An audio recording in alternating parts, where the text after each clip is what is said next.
चलिए we can start.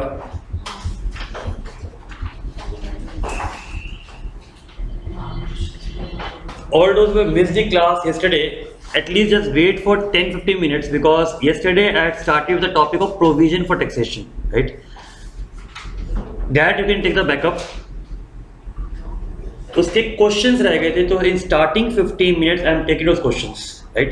You will be able to understand how we are doing it, right? Maybe शायद logic you may not be able to pick it up, वो आप backup से देख लीजिएगा, ठीक है? And then will take one full fledged question today. Still I am not winding up the topic today, I will still keep one more class, ठीक है?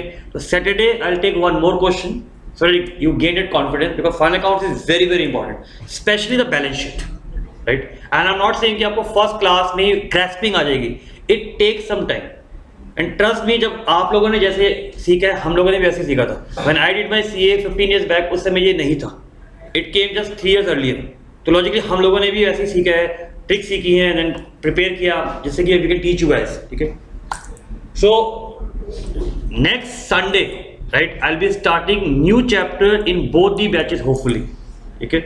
I know Sunday Holi का फर्स्ट डे है शायद, वो देख लेंगे, बात करेंगे सैटरडे को. अगर आप कहोगे छुट्टी के लिए, फिर देख लेंगे, बात करेंगे, ठीक है? अभी मैं उस क्लास को फिक्स नहीं करता. चलो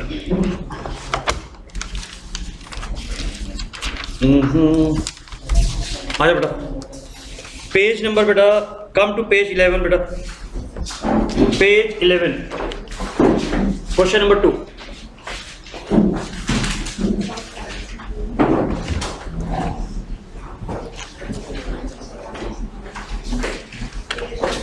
पेज 11 बेटा,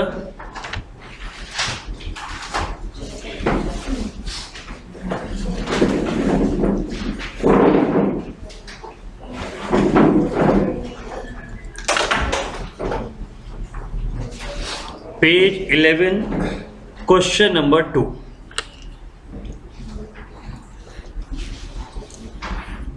trial balance of Mona creations limited as at 31st March 14 shows the following item. In questions को या जो टॉपिक हम अब कर रहे हैं उसका बेनिफिट मैंने कल बताया था. कई बार फाइनल अकाउंट चॉइस में आता है, तो ये क्वेश्चन अगर आ रहा है तो it saves you lot of time. Attempt this so that you can leave the long question. ये बेनिफिट है, ठीक है? आपको ट्रायल बैलेंस का डेट दिया 31st March 14, तो in a way I can say the financial year is 13-14, ठीक है? प्रोविजन फॉर टैक्सेशन क्रेडिट में लाइबिलिटी है 540 दिया हुआ. एडवांस पेमेंट ऑफ टैक्स 10,50,000 दिया हुआ. एग्जैक्टली जब हमने कल क्वेश्चन किया था इसी फॉर्मेट में दिया गया था, ठीक है? नीचे दिया हुआ है advance payment of tax include 6,20,000, right? वो 4-5 नहीं है, वो चेक कर लीजिए, वो दैट इज 13-14. तो एडवांस पेमेंट ऑफ टैक्स 620, वो 4-5 नहीं है, 13-14 है बेटा. तो advance payment of tax 620 is for 13-14. इसका क्या मतलब है? ऊपर जो 10,50,000 दिया गया है उसमें 620 बेटा करंट ईयर का है और कुछ अमाउंट लास्ट ईयर का है. कल भी जब हमने क्वेश्चन किया था इसी टाइप का क्वेश्चन था वो. आगे असेसमेंट फॉर 12-13 प्रीवियस ईयर हो गया, ये हमने कल डिस्कशन किया था. करंट ईयर में हमेशा रिटर्न जो भरा जाता है वो लास्ट ईयर का भरा जाता है, ठीक है? तो 12-13 का असेसमेंट कंप्लीट हुआ 13-14 में. एक्चुअल टैक्स लायबिलिटी आया 6,45,000 का. No payment has been made for so far for the same. इसका मतलब अभी तक हमने असेसिंग ऑफिसर को इसकी पेमेंट नहीं करी है. For the financial year 13-14 current year हो गया बेटा. कितना प्रोविजन फॉर टैक्स दिया हुआ है? 7,50,000, ठीक है? तो इसमें हम 3 लेजर बनाते हैं. बताइए कौन सा था पहला? वेरी गुड बेटा, let's start. Provision for tax, और ये एग्जाम में you will be surprise 10 marks के क्वेश्चन आए हुए हैं जब आप 10 ईयर्स देखोगे, which is damn easy. Then immediately we can prepare बेटा एडवांस टैक्स.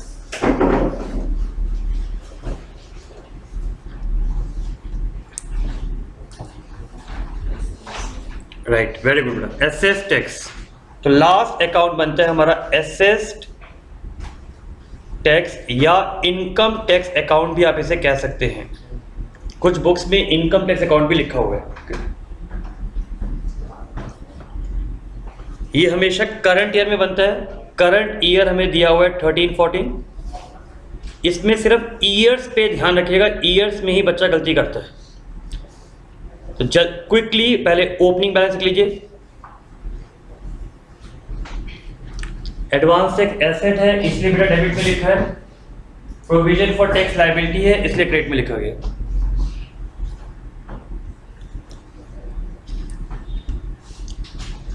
बताइए बेटा, अब मुझे बताइए प्रोविजन फॉर टैक्स का ओपनिंग बैलेंस कितना है? 5,40,000। ओपनिंग का मतलब पिछले साल का, पिछले साल का मतलब 12-13 का। ठीक है, तो धीरे लॉजिक मत पकड़ना भी, just see how you are doing it. ठीक है, 540 इज गिवन। बेटा क्या करंट प्रीवियस ईयर का एडवांस टैक्स में निकाल सकता हूं? देखो 10,50,000 टोटल दिया है, इस साल का कितना है 620। तो बेटा माइनस कर लो। 1050 में से 620 माइनस करिए, आपको लास्ट ईयर का एडवांस टैक्स आ जाएगा। कितना आ रहा है बेटा 4,30,000। कैसे निकाला लिख लेते हैं यहाँ पर, 10,50,000 माइनस 6,20,000। तो कॉन्सेप्ट अगर क्लियर है, आई am telling you all questions will be solved with the same concept. Perfect यहां तक? चलिए, मैंने लास्ट क्लास में आपको ट्रिक बताई थी कि अगर कुछ भी भूल जाओ, करंट ईयर को मत देखो, forget about the current year, first close this, इन दोनों लेजर्स को यहां क्लोज कर दो। ये क्लोज होके जाएगा एसएसएस, ये क्लोज होके जाएगा एसएसएस। अगर एग्जाम में कुछ याद नहीं आता, एटलीस्ट याद रखिए कि मुझे लास्ट ईयर की फिगर बंद करनी है, क्लोज करनी है। ठीक है, आइए 2 assessed tax 5,40,000 by assessed tax 430। Comfortable यहां तक? इसका गारंटीड सेकंड इफेक्ट भी आएगा, तो we can record in the assessed tax also बेटा, right, by provision for tax 5,40,000 बेटा। 2 एडवांस टैक्स कितना बच्चे 4,30,000। इजी यहां तक, कंफर्टेबल?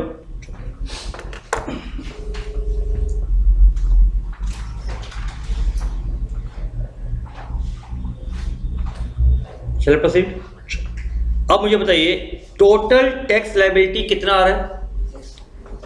6,45,000। इसका मतलब हमारे इनकम टैक्स कमिश्नर ने कहा सर आपने टैक्स गवर्नमेंट को इतना दिया हुआ है, गलत है, हमारे हिसाब से 645 आना चाहिए। तो कितना एक्स्ट्रा टैक्स गवर्नमेंट को मुझे देना है अभी? 645 माइनस 430 बेटा कितना है? 215। लेकिन देखिए क्वेश्चन में लिख के दे रहा है कि वो अभी तक पे नहीं हुआ है। इसका मतलब अभी तक ये आउटस्टैंडिंग है। आपकी फीस मान लीजिए 10,000 थी, आपने फीस पे नहीं करी, तो मैं टू कैश नहीं लिख सकता हूं, I can only right outstanding. इसीलिए अभी तक जो कल हमने क्वेश्चन किया था, मैंने टू कैश लिखवाया था यहां पर, एज्यूमिंग कि वो पेमेंट हो गए हैं। But as the payment has not been made, because question clearly specifying that, so we will write balance CD. इसका मतलब ये अभी भी मेरी लायबिलिटी बैलेंस शीट में अराइज होगी। 645 बेटा टोटल लायबिलिटी थी, उसमें से बेटा 430 माइनस कर दीजिए, 215। So our total is 645. Our total is 6,45,000.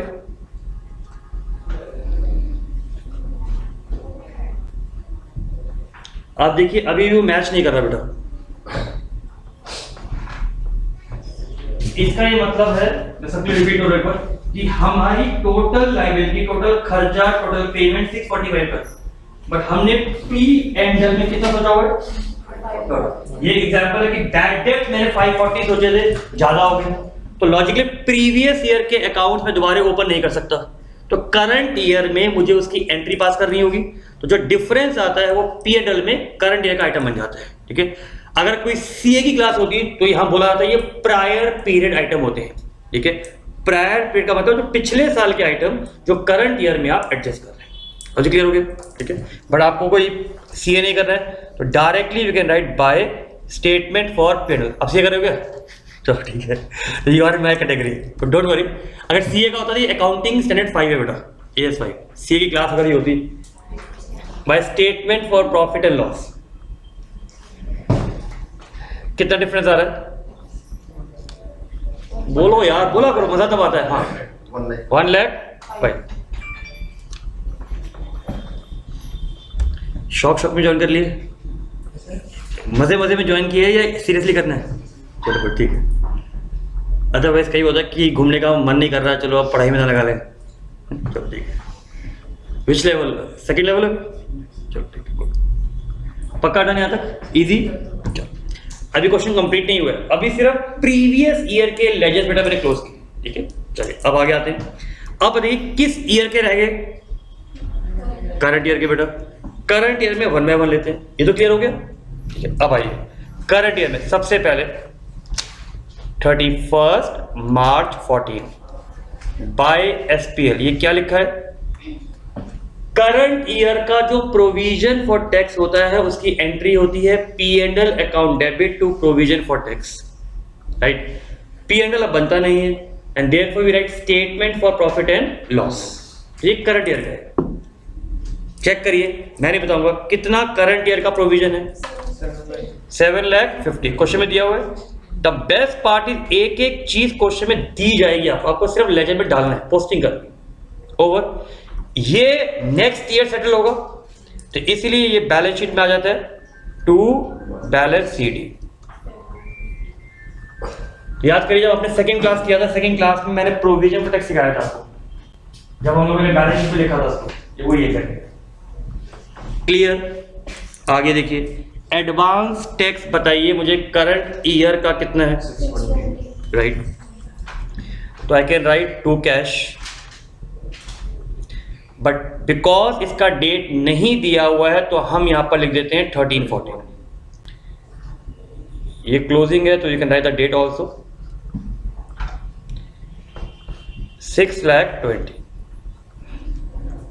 ये एडवांस टैक्स है बेटा, कहाँ दिया हुआ है बेटा? फर्स्ट देख, advance payment of tax include 620। इसका मैंने डेट चेंज करवाया था, मिस प्रिंटिंग था वो, ठीक है। ये एडवांस टैक्स बेटा अगले साल जाके एडजस्ट होगा, ठीक है। इसीलिए करंट ईयर में it is transfer to balance sheet, balance CD। हाँ जी बेटा बोलो। सर जो एडवांस टैक्स प्रीवियस ईयर का दिया हुआ है, सर वो बैलेंस फॉर द फुल नहीं होगा?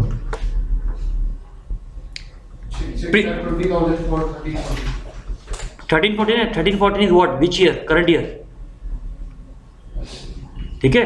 इसका मतलब बेटा 1050 जो टोटल एडवांस टैक्स दिया है उसमें से 620 मैंने इस ईयर दिया होगा बेटा, राइट। और बाकी बेटा 12-13 का होगा, ठीक है। एक बार ध्यान में आता है, ये देखिए ये बैलेंस CD है। अब दिमाग लगाइए, अगर मैं आपसे 14-15 का लेजर बोलता तो ये अगले साल वीडियो हो जाता, ये क्लोजिंग अगले साल ओपनिंग आता, राइट।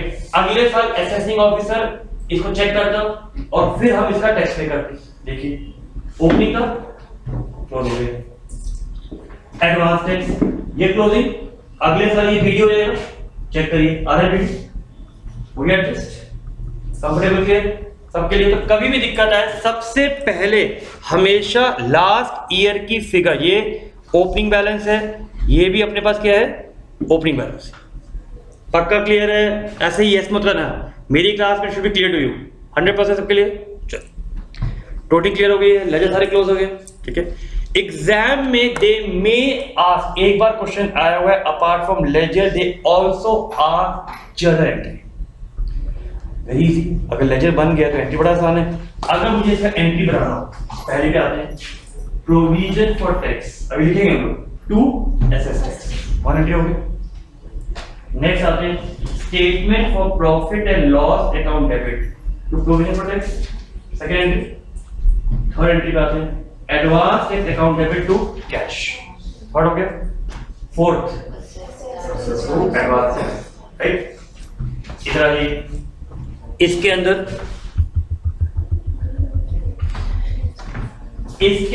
अगर कैश का पॉइंट होता तो एसएस टैक्स टू कैश आता, इधर आता SPL to assess. It means every ledger basically is giving you 2 entries. Opening closing entry बनता नहीं है तो सिर्फ 2 एंट्री में बनाना है. और क्लियर? लिखते हैं, लिखिए. The journal entries are as follows. ये तब लिखना एग्जाम में if they ask you the entries. ठीक है? The journal entries are as follows.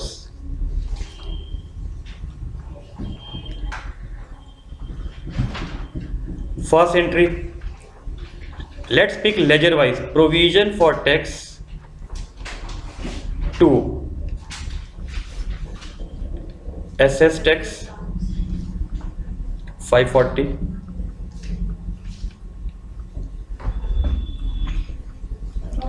बेटा ब्रैकेट मैंने इसलिए लिखा है, नरेशन लिखना मैंडेटरी है तो ध्यान रखिएगा. जर्नल है और इस बार कॉर्पोरेट अकाउंटिंग कर रहे हो. कॉर्पोरेट में आप याद करिए 12th में कंपनी अकाउंट में भी मैक्सिमम जर्नल ही था, इसलिए आपको नरेशन नहीं भूलिएगा इसके अंदर. ठीक है?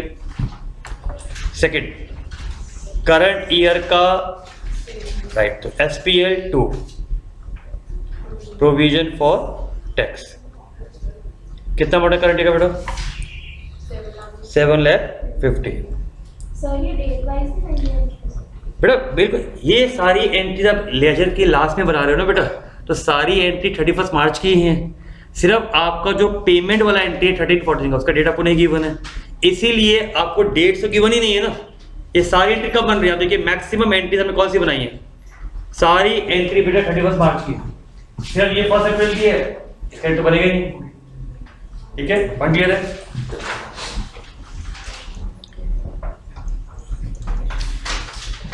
चलिए थर्ड पॉइंट पे आते हैं बेटा, एडवांस टैक्स पे आते हैं. Advance tax to cash. Amount कितना था बेटा? 6,20,000. Fourth,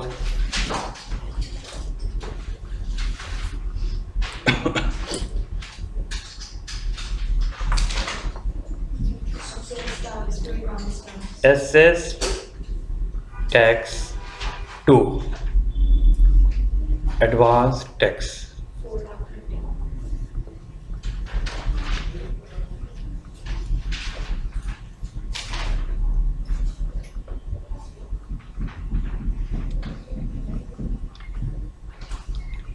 fifth point,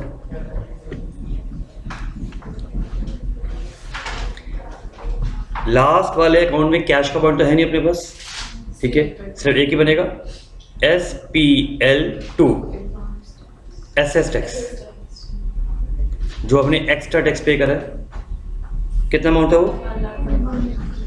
1,05,000.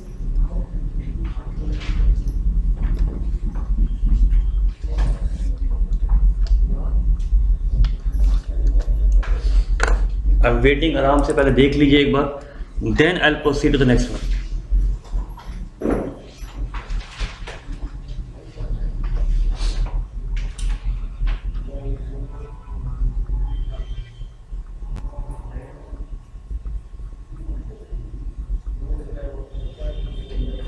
कंफर्टेबल? चलें आगे. चलिए क्वेश्चन नंबर 3. एग्जाम में एग्जैक्टली क्वेश्चन नंबर 3 आया था, जो लेटेस्ट अभी क्वेश्चन आया है, ये 2 बार एग्जाम में आए हुए. क्वेश्चन नंबर 3, जब आप 10 ईयर्स देखेंगे तो आपको क्वेश्चन नंबर 3 मिलेगा एग्जाम में. Take your time, read the entire question first.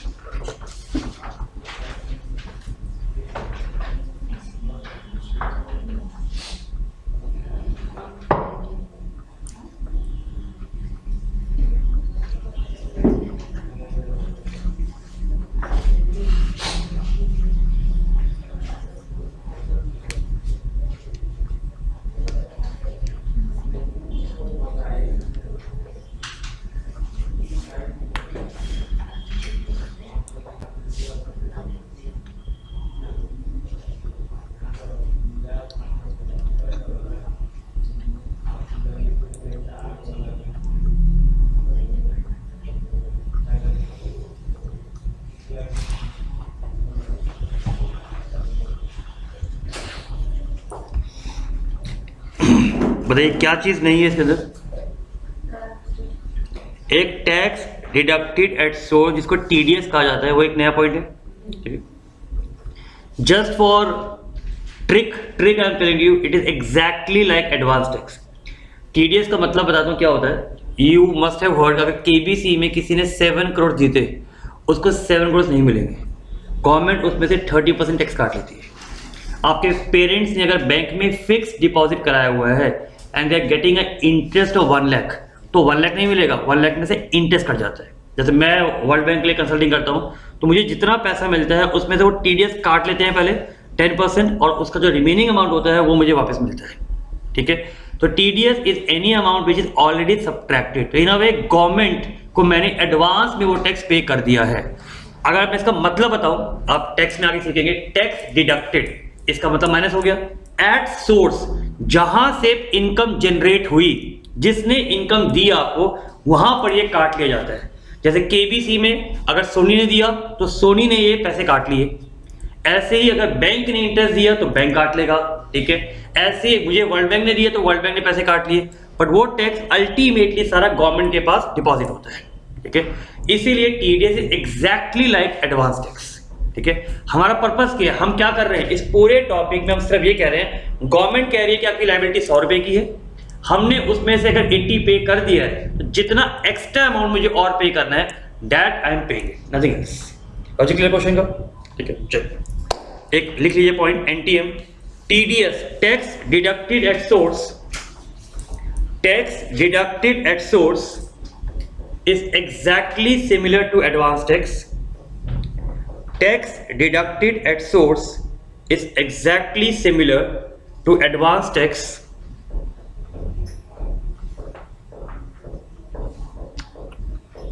Full stop. It means it will be adjusted. It means it will be adjusted with the total tax liability determined by the government. Total tax liability determined by the government.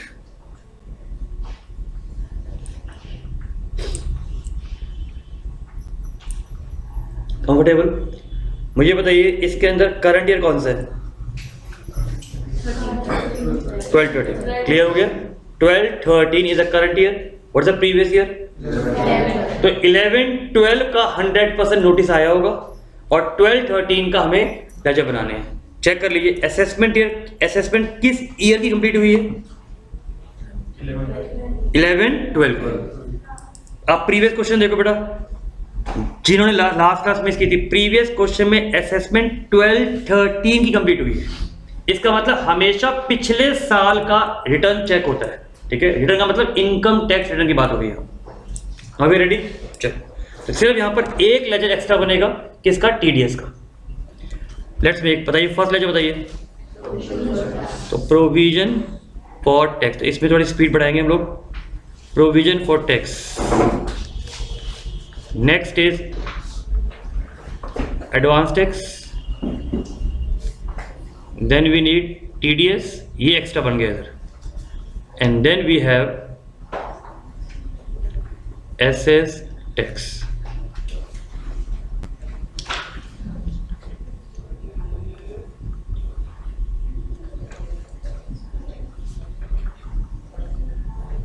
सिर्फ TDS का account है जो extra है यहां पर।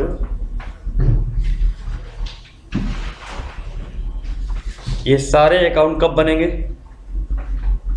Current year में। ऊपर लिखे करंट ईयर। ईयर लिखने का बेनिफिट आपको ही मिलेगा, जब आप डेट्स लिखेंगे गलती नहीं होगी आपसे।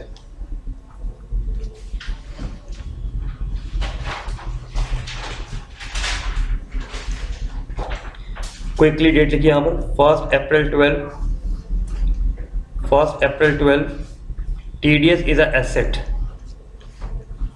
बिकॉज हमने गवर्नमेंट को एडवांस पे टैक्स दिया हुआ है।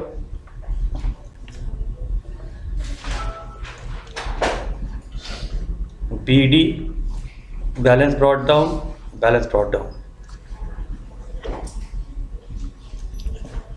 Tell me the amounts.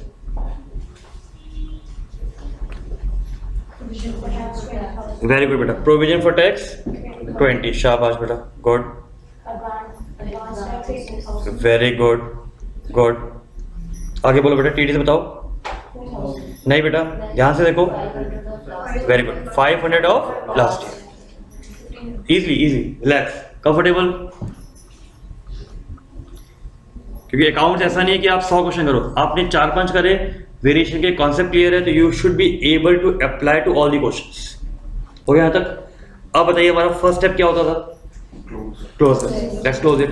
मैंने अभी करंट ईयर देखा भी नहीं है, एग्जाम में भी आया, पहले करंट ईयर देखना ही मत। Let's close the previous year. चलिए, let's close the previous year. 2 assess tax by assess tax by assess tax 500, 18,000 and 20.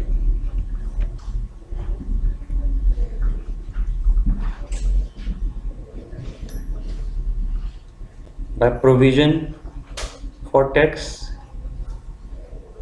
20, to advance tax 18, to TDS 500.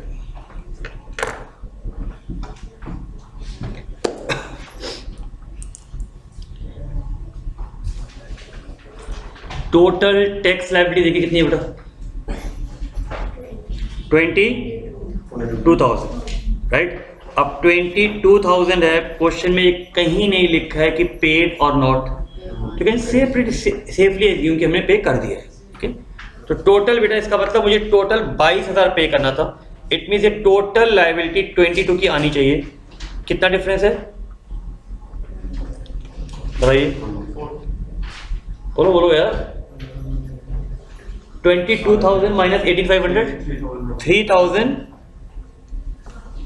Concept clear है? पक्का बोला करो यार। चलिए, good, 22, perfect, very good. By SPL कितना amount बेटा? Right, bracket में कर दीजिए, बैलेंसिंग फिगर है जी 2,000। सो ये लॉटरी है, अगर आ गया it's a lottery. I am not saying कि हर साल आए हुए, बट यस कोर्स में है, if it comes it's a very good point. Last year बिल्कुल क्लियर हो गया? पक्का जी?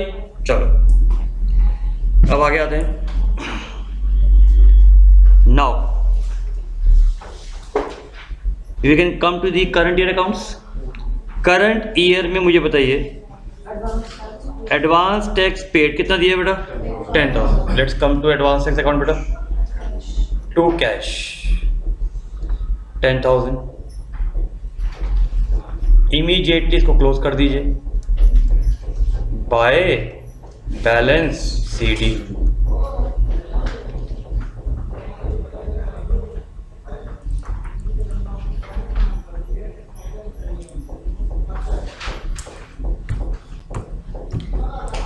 मुझे बताइए करंट ईयर का प्रोविजन फॉर टैक्स कितना आ रहा है? वेरी गुड बेटा।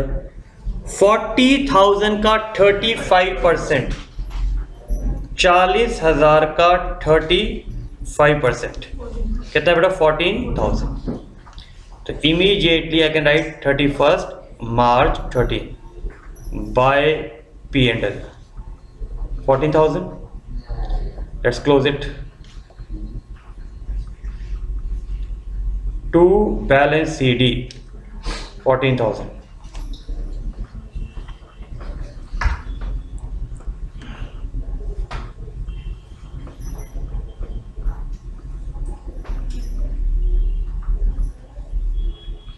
आई होप इजी है, कोई दिक्कत नहीं है। चलो अब आगे आते हैं। अब TDS का इतना तो मुझे समझ में आता है कि अगर ये BD है तो यहाँ CD आना चाहिए। 2,000 टोटल लिखा हुआ है, 500 ओपनिंग है, तो इतना मुझे क्लियर है कि ये 1,500 आना चाहिए। अब दिक्कत सिर्फ ये है कि ये एंट्री यहाँ पर क्या है, दैट्स द इशू। ठीक है, TDS मैंने आपको जितने एग्जांपल लिए, KBC का लिया, अपना लिया, बैंक का लिया, वो सारे क्या थे?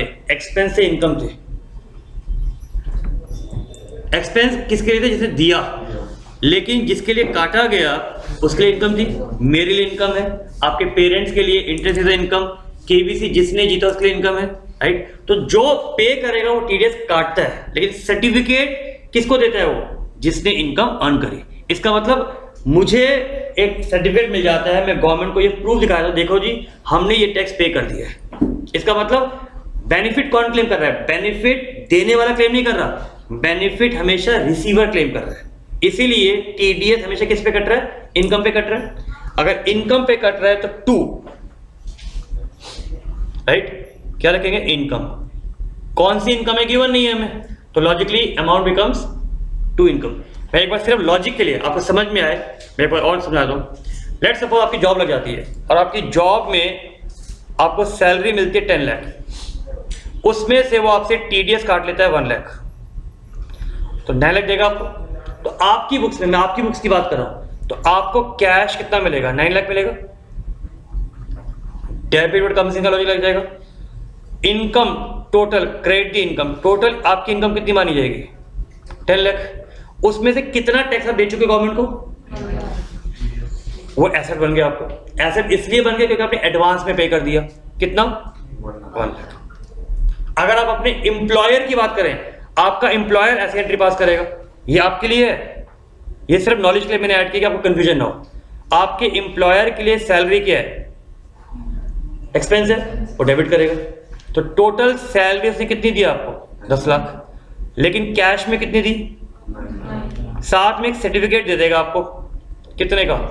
1 लाख। तो उसके लिए लायबिलिटी है। जैसे आप पिज्जा खाने जाते हैं, वो आपसे टैक्स लेता है, तो लॉजिकली वो जो टैक्स ले रहा है आपको बिल दे देगा, वो bill as a service tax आप क्लेम कर लीजिए, और जो टैक्स है वो उसका नहीं है, वो जाके गवर्नमेंट के पास जमा कर देगा। Right, that is the process which is followed in our country. Logic clear हो गया टीडीएस का? अगर ये कॉपी करना है मोस्ट वेलकम, अदरवाइज इसको लिख लीजिए 2 income.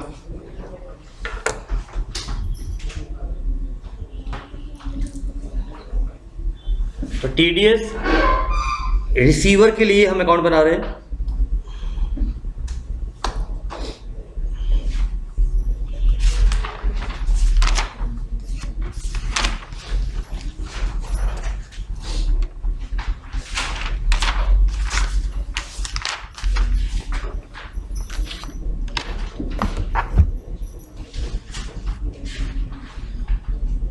Done? Easy? Comfortable?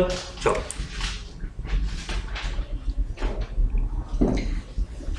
Now come to main question. थोड़ा टाइम लगेगा इसमें. It's a full-fledged main question which can be asked in the examination. You can say it's a master question. Examination में जाएं तो सिर्फ इसको भी रिवाइज कर जाओगे, आपका 90% क्वेश्चन पे रिवाइज है. ठीक है. Come to page 20. Page 20, question number 13.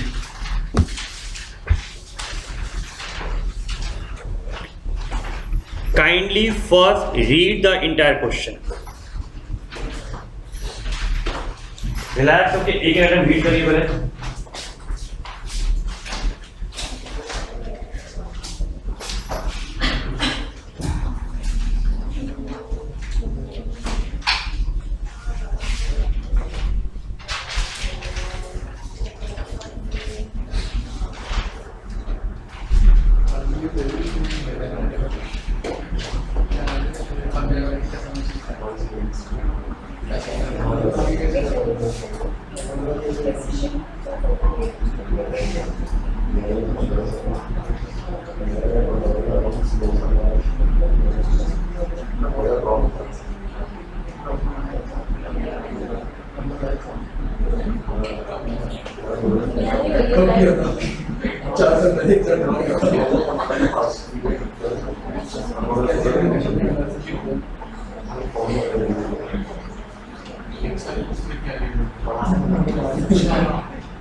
अबे देखो क्वेश्चन रीड करने को इधर बातें कर रहे हो, सारा क्वेश्चन रीड हो गया, इतनी रीडिंग स्पीड तो नहीं है तुम्हारी।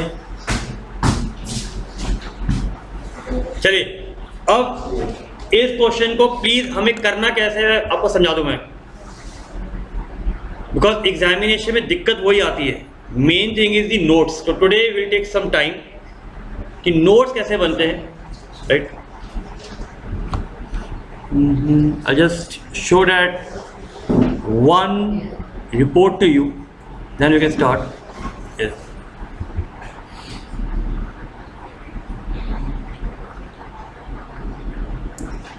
ICICI बैंक की, ठीक है। अब अगर ICICI बैंक की रिपोर्ट है,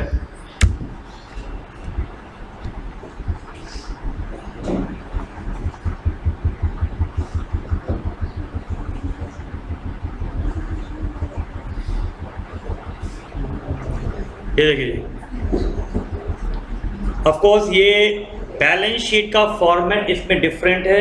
ये जब आप बैंकिंग वाला चैप्टर करेंगे तो आपको ऐसे सिखाया जाएगा। तो मैंने जो इवनिंग वाली क्लास में बैंकिंग लिया था, बट मैंने ये क्यों लिया, आप देखिए इसमें शेड्यूल लिखा हुआ शेड्यूल नंबर 1 नंबर 2, इन सब के जो ब्रेकअप्स हैं वो सब ब्रेकअप यहाँ दिया। इट मीन्स लॉजिकली जब फाइनल अकाउंट का क्वेश्चन एग्जाम में आएगा और आपके पास अगर सफिशिएंट टाइम है तो it should be done in this way कि आप पहले सारे नोट्स बनाएंगे, उस नोट्स में सारी टोटलिंग करेंगे and then final total will be transfer to your balance sheet. ठीक है, इट्स वेरी इजी टू से इन इंग्लिश, समझ में भी आ रहा है आपको, लेकिन ट्रस्ट मी प्रैक्टिकल एक्सपीरियंस में बता रहा हूँ एग्जाम में टाइम नहीं होता है। ठीक है, इसी रीजन से इस क्वेश्चन को लास्ट में करना पहली चीज़। ठीक है, जो मेजर आइटम्स है उसका नोट्स मैंडेटरी बनाना और बता दूंगा आपको मैं। ठीक है, बाकी टाइम मिले तो बनाइए, otherwise do the plus minus in the balance sheet itself, right. But question should B complete, don't say sir मुझे टाइम नहीं मिला, आई am telling you in advance. तो जब घर में भी प्रिपेयर कर रहे हैं तो make sure your this question should be over in maximum 35 to 40 minutes. अगर आप इससे ज़्यादा ले रहे हैं तो you are spoiling other questions. ठीक है, कल की गाइडलाइंस मैंने दिखाई थी, उसमें लिखा हुआ था क्लियरली कि फाइनल अकाउंट्स में क्वेश्चन जो आएगा उसमें 20 आइटम से ज़्यादा नहीं आ सकता। ठीक है, और मैक्सिमम 8 एडजस्टमेंट्स। इसका मतलब जो क्वेश्चन की लेंथ ऑलरेडी डिफाइंड है, that's the guideline which has been discuss.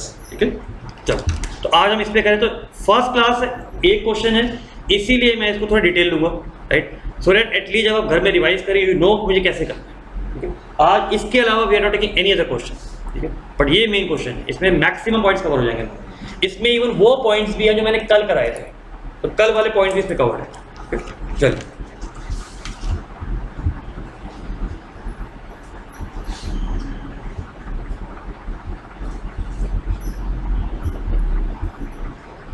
अब logically when you start your paper, right, your paper generally comes in the horizontal sheet. ठीक है, so when it comes in the horizontal sheet try to do this on simultaneous sheet so that you can follow it.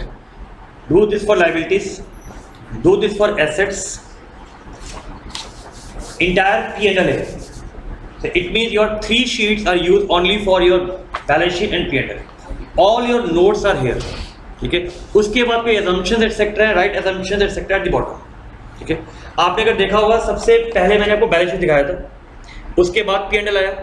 It means real life में सबसे पहले balance sheet बनता है, ठीक है, report में, और फिर P&L। Why it is important, जब नंबरिंग करोगे आप नोट्स की नंबरिंग, ठीक है, नोट्स की नंबरिंग P&L से स्टार्ट नहीं होगी। फर्स्ट नंबर लाइबिलिटीज का होगा, share capital number 1, reserve number 2। उसका लॉजिक क्या होता है, जर्नल याद करिए, जब क्लास 11 में पहला हमने जर्नल किया था, entry was cash account debit to capital and that is the balance sheet entry. इसीलिए सबसे पहले बैलेंस शीट बनाई जाती है दिखाने का पर्पस, फिर P&L। I know real life में पहले ट्रेडिंग बनता है, फिर P&L आता है, फिर बैलेंस शीट आती है, but numbering is always reverse. ये भी ध्यान रखिएगा, अगर नंबरिंग अपनी गलत कर दी तो भी एग्जामिनर मार्क्स काट लेगा आपके। ठीक है, प्लस नंबरिंग हमेशा लास्ट में करना। रीजन क्या होता है, sometimes you have your in your mind कि 1 2 3 आपने लिख दिया, लेटर आपको याद है अच्छा यार मुझे टाइम है, मुझे एक नोट्स और बनाना है, तो नंबरिंग में आपको कटिंग करना पड़ेगा। तो नंबरिंग हमेशा लास्ट में करिए। ठीक है, चलो we can start the question. Page number क्या है क्वेश्चन का, 20। चलो, और इसमें सिर्फ जिन्होंने मिस किया है, इसमें ना एक मैंने पेज 23 पे एक ऐसा टेबल दिया हुआ है, ठीक है। इसमें सारे आइटम्स हैं, जो ये आइटम्स किस हेड में आ रहे हैं, सब हेडिंग जो आप क्लास 12 में याद करते थे कि यार ये शेयर कैपिटल में ये आता है, ये सब इसमें पेज 23 में भी दिया होगा। तो पेज 23 में वो सारे आइटम्स दिए गए, ठीक है। बट इसको प्लीज क्रैम नहीं करना है, धीरे धीरे करोगे याद हो जाएगा, रेफरेंस है बस सिर्फ। चलिए लेट्स स्टार्ट। तो I am taking this as sheet number 1, this I am taking sheet number 1, give me the name of the company, लिखिए जी। तो गब्बू लिमिटेड, मेरी डॉटर का नाम है तो मैंने इसलिए उसको रखा हुआ है। चलिए, तो गब्बू लिमिटेड, ब्रैकेट में लिख दीजिए you are preparing as per schedule 3। बेटा शेड्यूल 3 क्या है? कंपनीज में ये फॉर्मेट शेड्यूल 3 में दिया हुआ है, कंपनीज एक्ट 2013 के अंदर। जब 12th में आपने पढ़ा था ये रिवाइज शेड्यूल 6 में था उस समय। हेडिंग लिखिए particulars, notes and amount,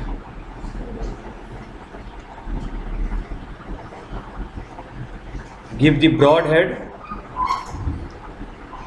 equity and liabilities,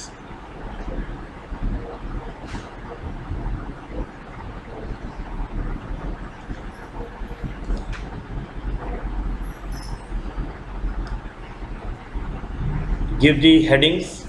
The trick was Shri, Nath, Chalilanka and Chalilanka, ठीक है।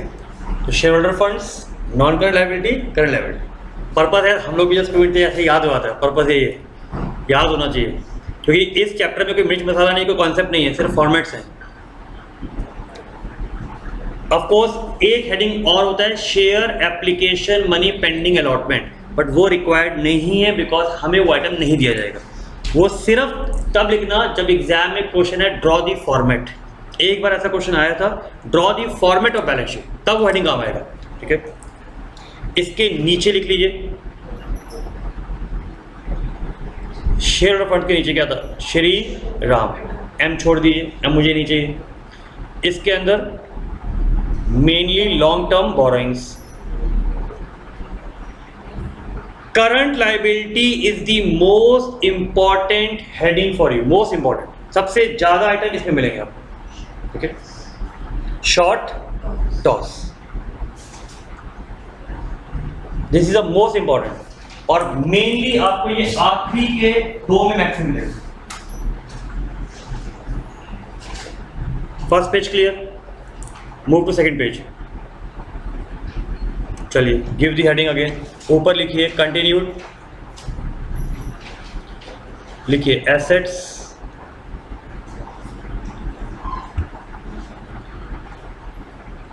क्विकली फॉर्मेट सारे बेटा रेडी करिए, उसमें टाइम नहीं है, टाइम लगेगा हमें थोड़ा इसमें। Non current assets and current assets, because balance sheet आपको दोबारा होल्डिंग में भी बनानी है, ध्यान रखिएगा, आपको दोबारा प्रेफरेंस शेयर में भी बनानी है। बस डिफरेंस क्या होगा, वो इतना बड़ा नहीं होगा, मेन में आइटम्स होंगे। नॉन करंट एसेट्स में ट्रिक क्या थी? फंड लो, तो एफ में थोड़ा गैप छोड़िएगा बिकॉज एसेट्स आएंगे। एन, कल की क्लास में मैंने ये दिखाया था, डेफर्ड टैक्स हमारे कोर्स में नहीं है, ठीक है, गाइडलाइंस में कवर हो गया ये, तो ओनली एफ एंड एल ओ।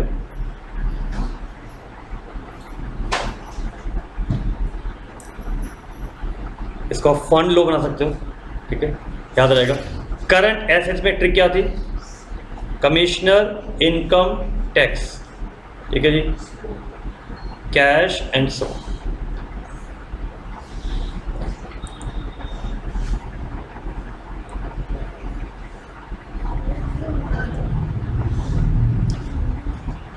इतना डन।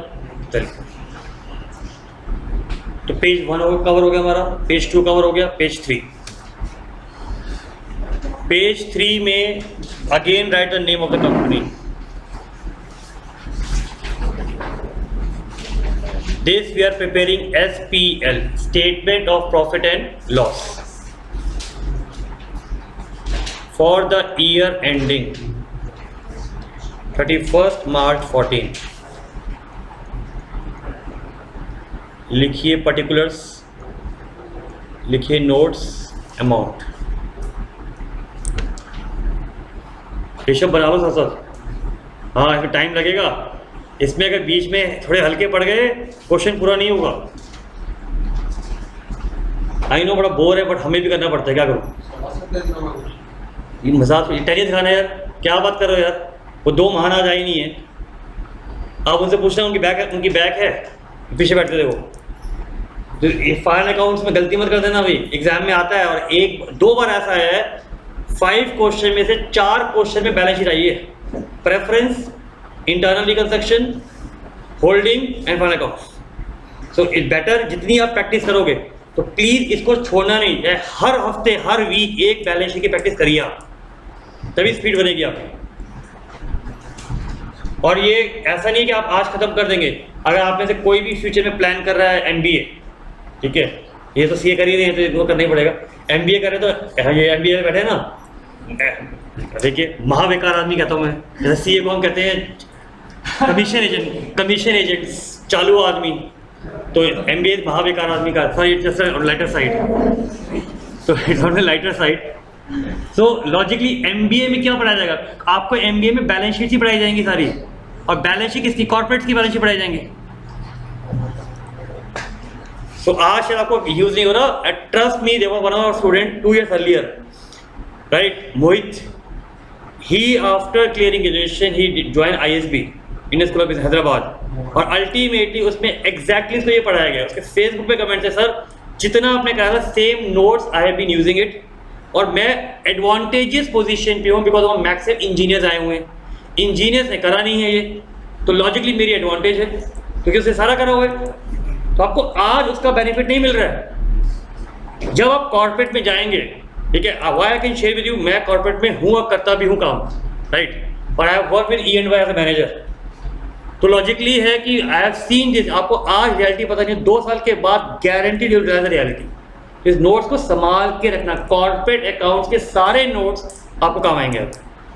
एक एक चीज, बस फर्क ये, हाँ वो आपको एंट्रीज नहीं पूछेगा, उस समय you will be doing decision makings, तो मेनली डायरेक्ट क्या चाहिए, फिगर्स में ये आता है, इसमें ये आता है, वो कवर होगा। चलिए अब इसमें बेटा मैंने ट्रिक बताई थी, आपके लिए रिपीट कर रहा हूँ, P&L की ट्रिक। P&L में यहाँ हमने लिखा था इनकम, ठीक है, इनकम में ट्रिक बताओ, RO, जो हमारे घर में RO लगा होता है, R is revenue, O is other income. Revenue में सिर्फ सेल आता है, सेल के अलावा जो भी इनकम होगा वो अदर इनकम में आ जाएगा। इनकम के बाद आता है बेटा हेडिंग एक्सपेंडिचर।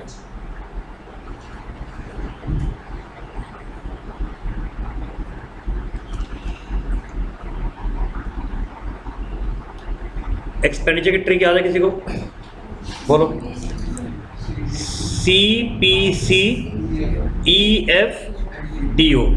इसकी ट्रिक क्या थी, can, parliament, change, education for daily officers. Can, parliament, change, education for daily officer, CPC EFDO, ठीक है। पर्पस बस ये कि आप फ्लो में याद रहेगा, उसको आप प्लस माइनस ऊपर नीचे नहीं करेंगे, ठीक है। क्विकली इसको लिख लेते हैं। इसका डिटेल अगर आपने कभी भी देखना है बेटा, ये पेज नंबर 8 पे दिया हुआ है, पेज 8 पे पूरा फॉर्मेट आप देख सकते हैं।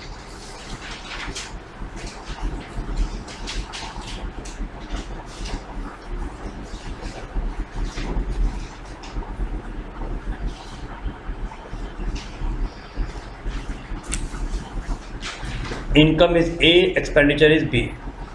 पहले फॉर्मेट रेडी करो, जब एग्जाम में भी आए एटलीस्ट 5 मिनट सिर्फ फॉर्मेट में लगाना।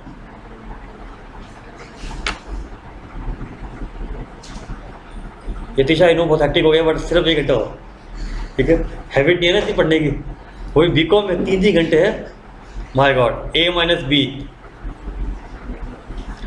PBT, income minus expense will be PBT, that is profit before tax, less tax, you will get fat।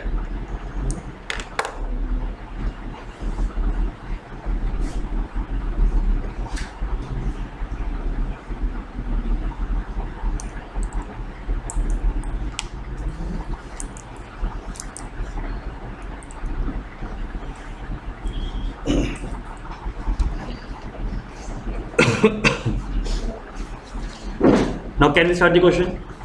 One simple advice, even you know it from your practical experience, as Rishabh was saying, sir, इतना लंबा question आता है, सिर्फ उतने के notes बनाइए जो आप मैनेज कर सकें. तो kindly make notes for adjustments, ठीक है. और एडजस्टमेंट में शेयर कैपिटल, मैं लिखा रहा हूँ अभी, share capital, reserves, depreciation and debtors, ठीक है. I am repeating, share capital, reserves, debtors, ठीक है, डेप्रिसिएशन, 4, और एक शॉर्ट टर्म प्रोविजन का. इन 5 के हमेशा बनाइए, ठीक है. इसको लिखिए एनटीए में. While attempting question of final accounts, while attempting question of final accounts, while attempting question of final accounts, at least make notes, at least make notes for share capital, reserve and surplus,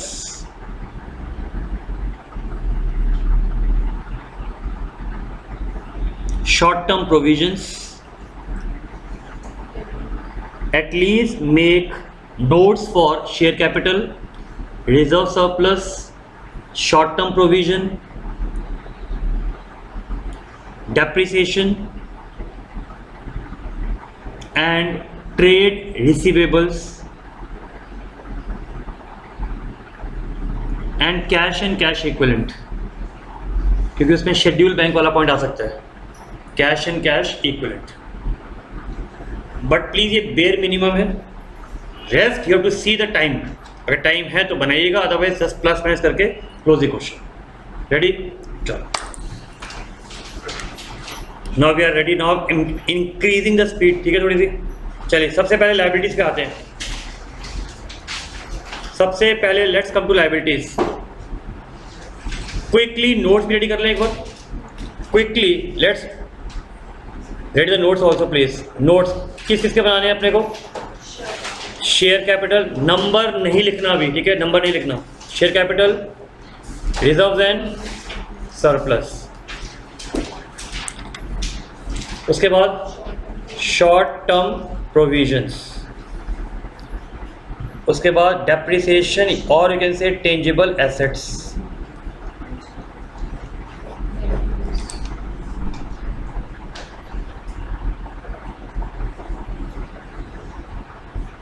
You can prepare in a vertical format also. मेरे पास space कम है इसलिए I'm doing in this way, ठीक है. इसके बाद क्या है? Trade receivables, cash and cash equivalent.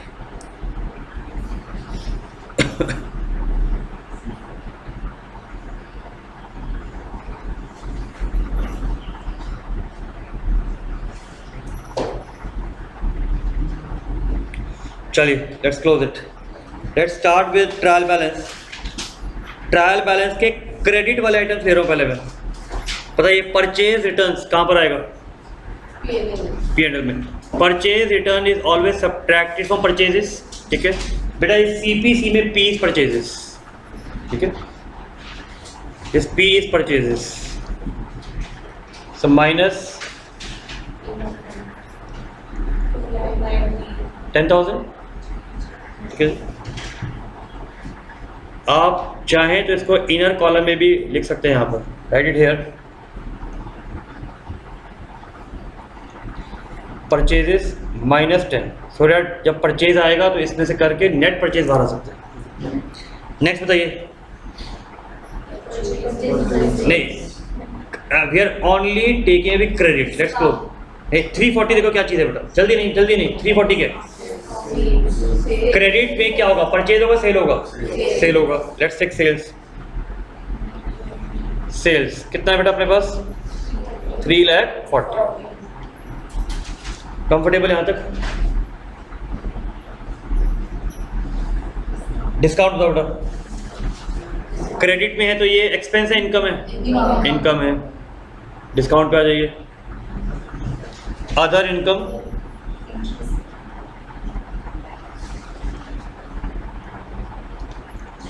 ठीक है, इतनी स्पीड ठीक है, फास्ट तो नहीं है। चलिए, रिटर्न हो गया है, सेल हो गया है, डिस्काउंट हो गया है। नेक्स्ट आइए, interest on investment, other income.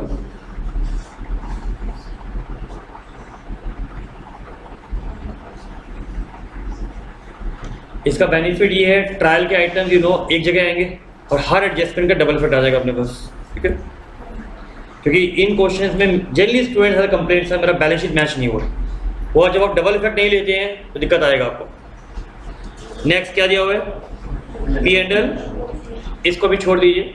जिन लोगों ने सेकेंड क्लास करी है उनको ये आता है, तो वेट करते हैं जब आएंगे रिजर्व सरप्लस में, आई एक्सप्लेन टू यू। अभी छोड़ दीजिए इसको। शेयर कैपिटल कहाँ पर आएगा बेटा बताओ? नोट्स में, वेरी गुड, नोट्स में शेयर कैपिटल आ जाइए। शेयर कैपिटल इज, ये शेयर कैपिटल हमेशा कौन सी होती है? इशूड वाली होती है, ठीक है। 70,000।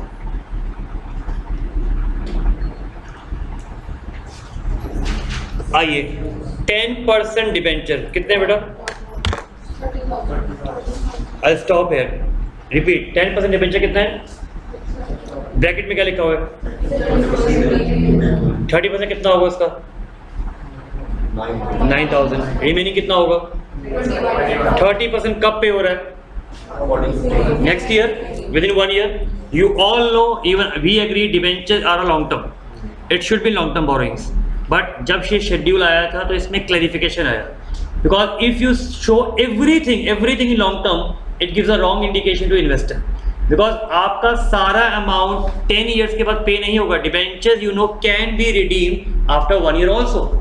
It means now the balance sheet should be the true picture of your company. I cannot go inside Reliance and check it. From the balance sheet I can check it. ठीक है, जैसे एक doctor can pulse rate से can check whether you are ill or not. A CA can just see the balance sheet and see whether उस balance sheet में actually क्या हो रहा है। इसीलिए रूल आया कि if any long term liability is to be paid within 1 year, it will be the current liability. क्योंकि अगर आपको 1 साल में पे करना है तो वो करंट लायबिलिटी बन जाएगी। इसीलिए out of 30,000, 9,000 will be a part of other current liabilities. इसे टेक्निकल लैंग्वेज में अगर आप बुक्स में देखेंगे लिखा हुआ है unmatured long term borrowings to be repaid within 1 year. तो जो अभी तक मैच्योर नहीं हुए हैं, जिसको मुझे 1 ईयर में पे करना है, वो अदर करंट लायबिलिटी। और क्लियर हुआ? इसको लिखिए एनटीएम में। कुछ पॉइंट्स आज एक्स्ट्रा ऐड कराऊंगा मैं, ठीक है। एनटीएम एक लास्ट में एक पेज आज ओपन कर लीजिएगा, कुछ पॉइंट्स ऐड करेंगे हम लोग, ठीक है। लिखिए, any long term loan like debenture etcetera, any long term loan like debenture etc which will be repaid within 1 year,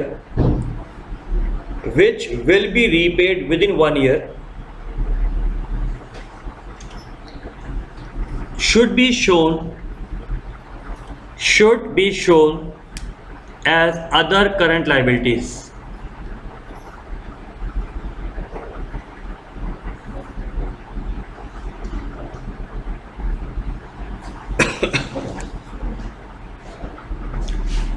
अब बताइए 30 में से कितना लॉन्ग टर्म में आएगा, कितना अदर करंट लायबिलिटी में आएगा?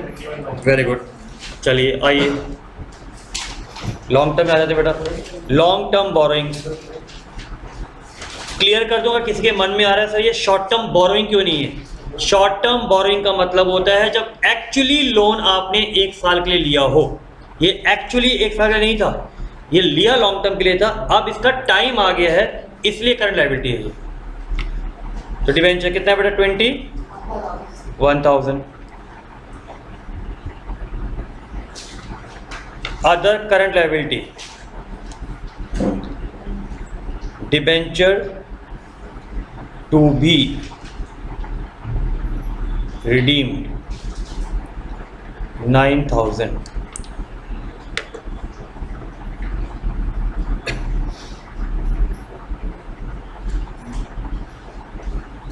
नेक्स्ट देखिए क्या है बेटा? नहीं, we are only taking credit item, credit creditors आ गए, वेरी गुड। क्रेडिटर्स कहाँ पर आएंगे बेटा? Trade payables. अमाउंट है बेटा अपने पास 17,500।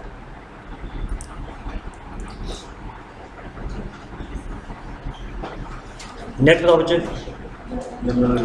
कहाँ पर बेटा? वेरी गुड, हम लोगों ने ऑलरेडी नोट बनाया हुआ है अपना। 2-3 क्वेश्चन आप ट्राई करोगे, I can guarantee you will gain that confidence also. GR 15,500।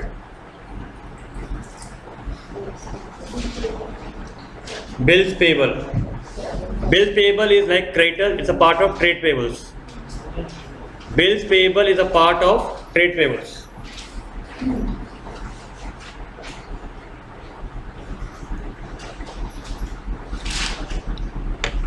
I am waiting. पहले क्रेडिट आइटम एक बार रिलैक्स होके दोबारा चेक कर लीजिए, जो इंपॉर्टेंट पॉइंट है उसे मार्क कर लो। When you are revising such type of chapters at home, just kindly keep on marking the main points, जिससे कि एग्जाम में सिर्फ वही पॉइंट आप एक बार रिवाइज करके जाए। पूरा क्वेश्चन दोबारा सॉल्व करने की कोई लॉजिक नहीं बनता, it's a sheer waste of time.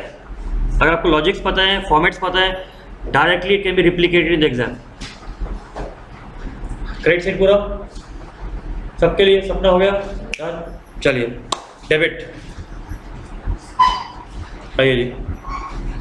Cost stock, opening stock कहाँ पर आना चाहिए? P&L। बेटा P&L में this is purchase, this is change in stock. Clear कर दूं, चेंज इन स्टॉक में जनरली हम लोग क्लोजिंग माइनस ओपनिंग लेते हैं, बट क्योंकि बेटा ये एक्सपेंडिचर माइनस होगा, तो माइनस जब यहाँ पर आएगा तो माइनस क्लोजिंग प्लस ओपनिंग, इसलिए यहाँ पर हम लेते हैं ओपनिंग माइनस क्लोजिंग। ठीक है, ये ध्यान रखिएगा। Here change in stock is बेटा opening stock minus the closing stock. ठीक है, ओपनिंग कितना है बेटा अपने पास? 75। जिन लोगों ने फर्स्ट क्लास से ज्वाइन करा हुआ थोड़ा आइडिया आपको हो गया होगा कैसे आएगा। ठीक है, कंफर्टेबल। चलिए नेक्स्ट बेटा बताओ, परचेज 2,90,000, वो अपने बेटा पी में दिया हुआ है अपने को, पी में अपने पास अमाउंट दिया हुआ है। वेजेस बेटा अब कोई डायरेक्ट कोई इनडायरेक्ट नहीं है, वेजेस आए, सैलरी आए, सब कुछ ई में आता है, ई एम्प्लॉइज। तो एम्प्लॉय को जो भी मिलेगा जब आप जॉब करेंगे, वेजेस आए, सैलरी आए, बोनस आए, सब कुछ यहाँ पर आता है। E is employee benefit expense.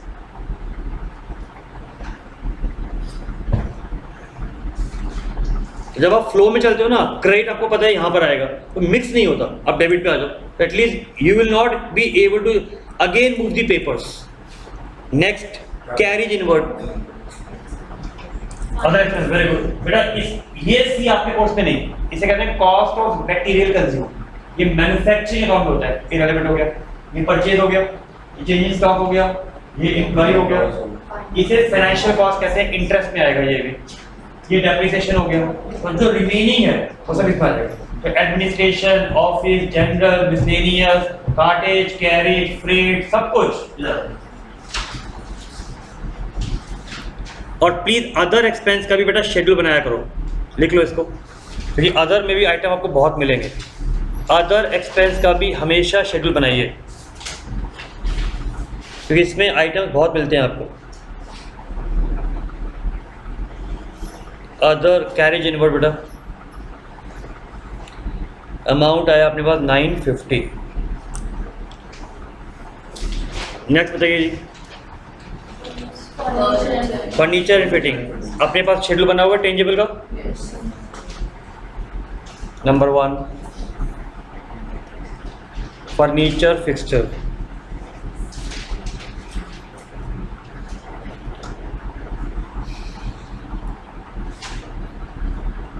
Next बेटा ई में आ गया।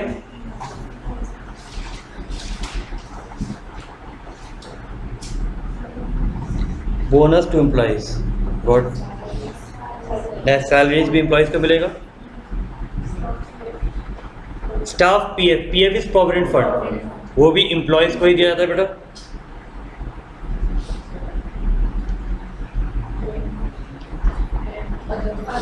Rent is other expense.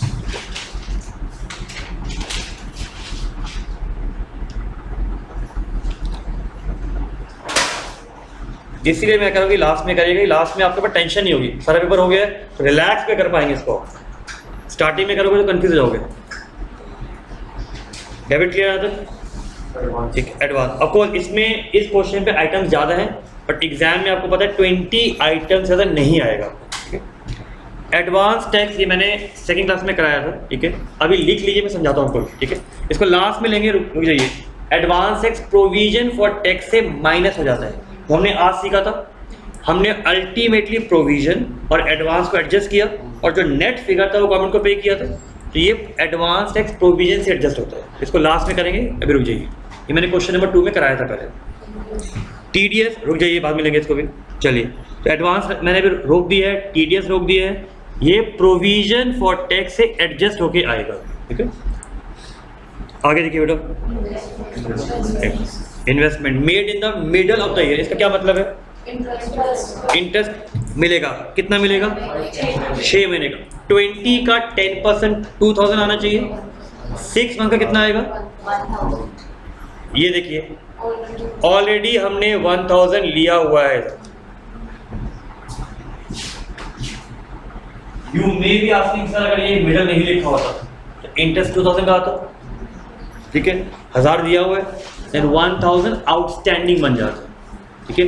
वो पॉइंट अभी आएगा, डिबेंचर में डाला हुआ है इस क्वेश्चन में, ठीक है। तो इसमें सारी चीजें हैं, तो आपके सारे पॉइंट्स कवर हो जाएंगे इसके अंदर। अभी तक क्लियर है?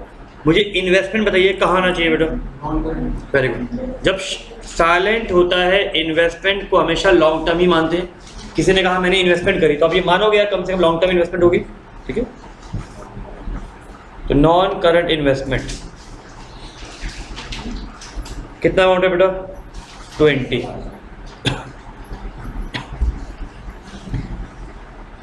सुंदरी एक्सपेंस, जिसको आप सन्ड्री एक्सपेंस कहते हैं, सन्ड्री एक्सपेंस, ठीक है, ठीक है। चलिए, I remember by being Sundari expensive. चलिए, सुंदरी और सन्ड्री एक्सपेंसिव लिखिए।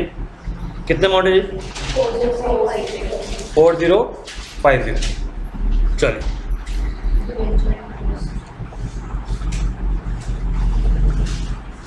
हो गया इतना? चलो, डिबेंचर इंटरेस्ट कितना है बेटा? 1500। Very good. डिबेंचर इंटरेस्ट किस पे आएगा बताओ? फाइनेंस कॉस्ट है बेटा। और ये आप सबको पता है, ट्रायल बैलेंस के आइटम तो एक ही जगह आएंगे ना, तो अभी एडजस्टमेंट्स को लास्ट में देखेंगे, ठीक है। ये इंटरेस्ट है।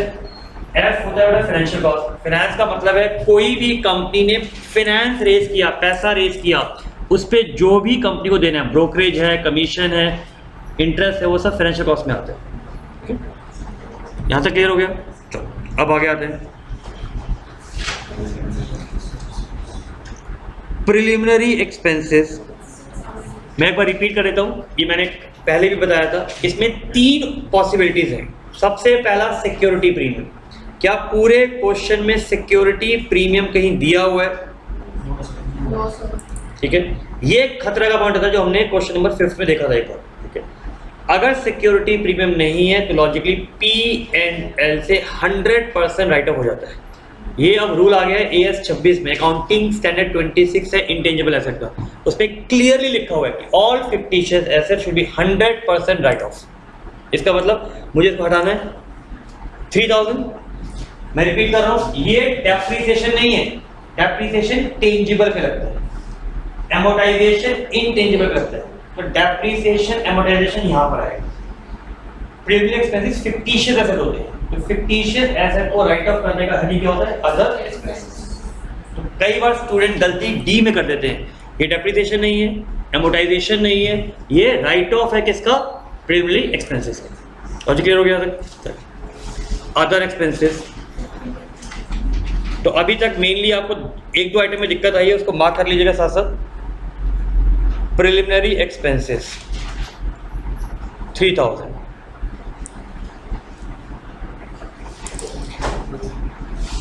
डिविडेंड पे भी रुक जाइए, मैं कराऊंगा इसको। तो मैंने एडवांस टैक्स रोक दिया है, अभी टीडीएस का पॉइंट रोका हुआ है, P&L एप्रोप्रिएशन रोका हुआ है और डिविडेंड का पॉइंट। ये कुछ पॉइंट्स लास्ट क्लास में करे थे, आप लोगों ने अभी नहीं करे, will take it today. Calls in arrear बताओ बेटा। शेयर कैपिटल में माइनस, शाबाश, वेरी गुड। शेयर कैपिटल में माइनस एरियर्स 3000। हाँ बेटा, statement of profit and loss तो फिर अगर ये नहीं दिया है बेटा तो ये डायरेक्टली, अगर प्रीमियम भी नहीं है यहाँ भी नहीं, तो अदर नॉन करंट एसेट में आ जाएगा। चलिए आगे आते हैं। उसके बाद अपने पास 10% debtors trade receivables. Oh sorry, ध्यान दीजिए, मेरी मिस्टेक है बेटा। Yes you are right, trade receivables, बिल्कुल जी, डेटर्स। नोट्स बना हुआ है अपने पास। इसका मैं नोट इसलिए बनवाया क्योंकि इसमें कई बार प्रोविजन का पॉइंट, बैड डेट्स का पॉइंट होता है, डिस्क्लोजर हो जाते हैं, तो बेटर है इसका बना लीजिए। प्लांट एंड मशीनरी अपने पास बना हुआ है headings. Second 20 capital work in progress, tangible asset का ही बेटा पार्ट होता है। इसका मतलब वो फ्लाईओवर्स जो अब तक रेडी नहीं हुए, जो फ्लाईओवर्स रेडी हैं उस पर डेप्रिसिएशन लग सकता है, जो बिल्डिंग नहीं बनी है वो कैपिटल वर्क इन प्रोग्रेस। यहाँ मैं सिर्फ एक बार क्लियर कर देता हूँ, मैंने याद क्लास में बताया था कि यहाँ सी नहीं लिखा होता तो ये वर्क इन प्रोग्रेस बन जाता है। And work in progress are basically inventories, ठीक है। इसका मतलब वो गाड़ियाँ जो मारुति बना रही है लेकिन रेडी नहीं है, तो उनके लिए वो इन्वेंट्री हो जाएगा, स्टॉक हो जाएगा। आगे कैश एंड बैंक प्लीज।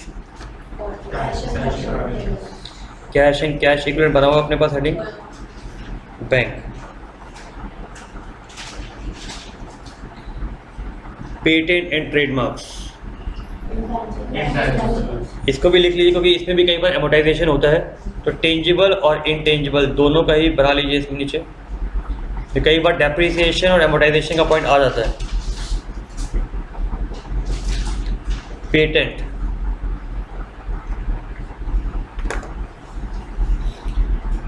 इसी के नीचे मैंने इसलिए लिखा है बिकॉज अल्टीमेटली दोनों ही फिक्स एसेट के पार्ट होते हैं, टेंजिबल भी और इनटेंजिबल। इतना क्लियर है? चलिए आगे आते हैं। उसके बाद लूज टूल्स। लूज टूल होती है बेटा inventory. Loose tool, store spares, raw material, work in progress, finish goods, सब इन्वेंट्री है। Loose tools amount is 2000 and BR कहाँ पर आएगा बताइए? ट्रेड रिसीवेबल, उसका अपने पास बना हुआ है जी। आइए 5000। तो हम स्टॉपिंग फॉर 2 मिनट्स, रिलैक्स, एक बार पूरा रिव्यू कर लीजिए, चेक कर लीजिए, ठीक है। तब I can't go in fast speed यार, अगर सब कुछ गया जाएगा। रिलैक्स हो, देख लो एक बार, फ्लो में आ जाएगा टॉपिक, सब एडजस्टमेंट्स कर लेंगे।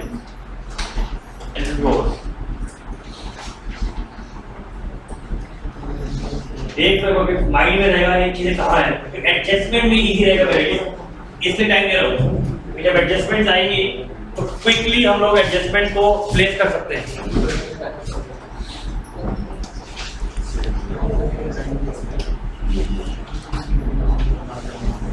अभी देखिए हमें हाफ एन आवर में क्वेश्चन स्टार्ट करें, जब हमने डिस्कस करके करा है, ठीक है। तो एग्जाम में अगर आप 40 मिनट्स का टाइम लगाए, 40 मिनट में इजीली क्वेश्चन हो सकता है, पर वो एक थोड़ा स्पीड आपको चाहिए इसके लिए।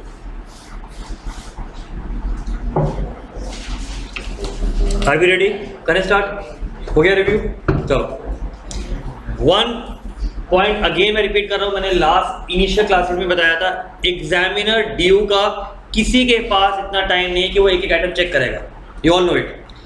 मेनली प्राइमरीली उनके पास सॉल्यूशंस होते हैं, वो सिर्फ एडजस्टमेंट चेक करते हैं। तो एडजस्टमेंट जब आप एग्जाम में कर रहे हैं, और आज भी अगर पॉसिबल है, pick a different colour pen, do all the adjustment with different colour pen, so that examiner knows कि हाँ ये आपने एडजस्टमेंट्स करा हुआ है, तो उसने उसी को चेक करना है बस, ठीक है। चलिए, अगर डिफरेंट कलर पेन है तो उससे कर लीजिए, otherwise I am doing with a black pain all adjustment. कोई बात नहीं, आज नहीं है, टेंशन नहीं, एग्जाम में लेके जाना तो याद रहा।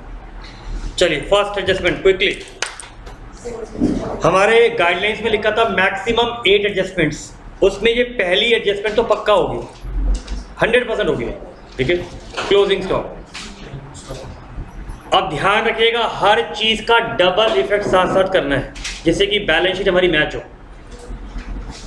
75 माइनस कितना है इन्वेंट्री, इसका फर्स्ट इफेक्ट, सेकंड इफेक्ट बताओ,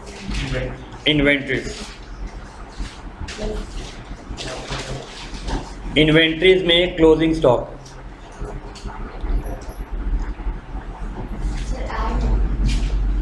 बैलेंस शीट में ऐड होगा, लेकिन P&L में चेंजिंग स्टॉक है तो ओपनिंग माइनस क्लोजिंग। ये फर्स्ट हो गया। तो आपकी 8 एडजस्टमेंट में से एक तो आपको पता क्या आएगी, ये तो गारंटीड हो गया। अब नेक्स्ट पे आते हैं। सेकंड भी 100% क्वेश्चन में होगा, 100% क्वेश्चन में होगा। तो 8 में से सेकंड भी क्लियर होगी। क्या लिखा है बेटा, income tax. I know income tax बाद में लगेगा, लेकिन आपने फॉर्मेट तो बनाया हुआ है ना, तो एटलीस्ट इसका डबल इफेक्ट तो कर लो, जिससे कि जब अमाउंट आएगा तो हमें मिस्टेक नहीं होगी। फर्स्ट इफेक्ट हो गया।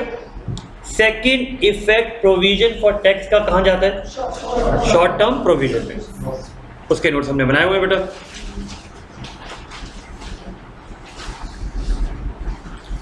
प्रोविजन फॉर टैक्स लीजिए। अब अमाउंट मैंने नहीं लिखा है, मुझे पता है, बट एटलीस्ट मुझे याद रहेगा कि मेरे को इसका अमाउंट डालना है, फिगर मिस नहीं होगी। फर्स्ट हो गया, सेकंड, तो 8 में से 2 तो क्लियर हो गई, रिमेनिंग बातें। थर्ड डेप्रीसिएशन, प्लांट मशीनरी पे कितना है जी, 15%, 3000। फर्नीचर एंड फिटिंग्स पे कितना है, 10%। और एमोटाइजेशन कितना है,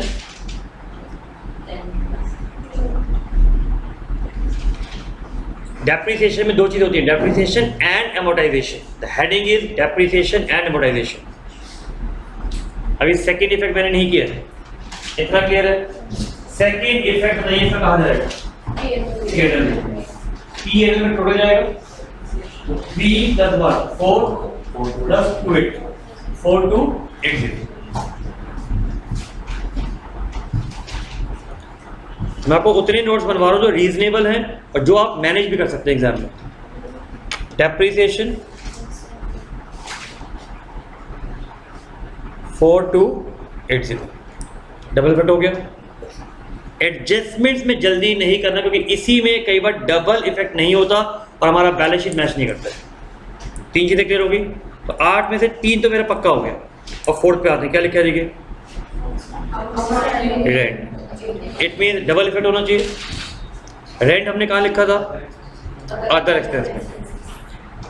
रेंट 4000 का, इसमें आउटस्टैंडिंग हमें कितना दिया हुआ है, 800 का दिया है। 1 effect. Tell me the second effect. Balance sheet में कहाँ पर, लायबिलिटी में, अगर सबको पता है भी 1 ईयर का तो करंट में होना चाहिए। करंट में 1 ईयर का एक ही हेडिंग है, other current liability.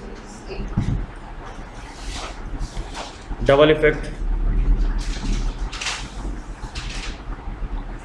Plus outstanding rent 800। ये श्योर नहीं है कि आएगा या नहीं आएगा, इसलिए मैंने 8 में से इसको मार्क नहीं किया। 8 में से 3 मार्क हो गई है, depreciation, tax and closing stock. Next क्या है जी, 100% ये एग्जाम में आएगा, ठीक है। बट इसको लास्ट में करते हैं, ये P&L एप्रोप्रिएशन का पार्ट होता है, इसको लास्ट में करते हैं हमेशा हम लोग। इसको मार्क कर लीजिए। तो 8 में से 4 तो पक्का हो गया अपने पास। नेक्स्ट देखिए क्या है, रिजर्व भी बेटा P&L एप्रोप्रिएशन का पार्ट होता है, लास्ट में होगा ये मैंने सेकंड क्वेश्चन में करवाया था, तो अभी आपके लिए रिपीट करूंगा मैं भी, ठीक है। जी क्या है बेटा, अगेन रिजर्व का पार्ट हो गया, छोड़ दीजिए। इसका मतलब डिविडेंड, रिजर्व ये हम बाद में करते हैं। क्यों बाद में करते हैं, क्योंकि ये हमारी बैलेंस शीट और P&L को इफेक्ट नहीं करता, लास्ट में लगेगा। आगे देखिए क्या लिखा हुआ है, debtors which are due for more than 6 months.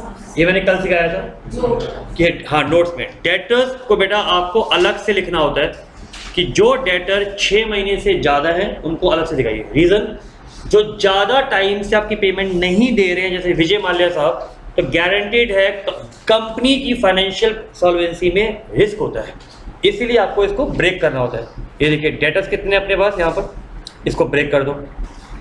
More than 6 months वाले कितने बेटा अपने पास 4000, तो रिमेनिंग कितने हो गए? ये मैंने कल की क्लास में भी कराया था, क्वेश्चन नंबर 6 में भी है ये पॉइंट जो होमवर्क दिया था।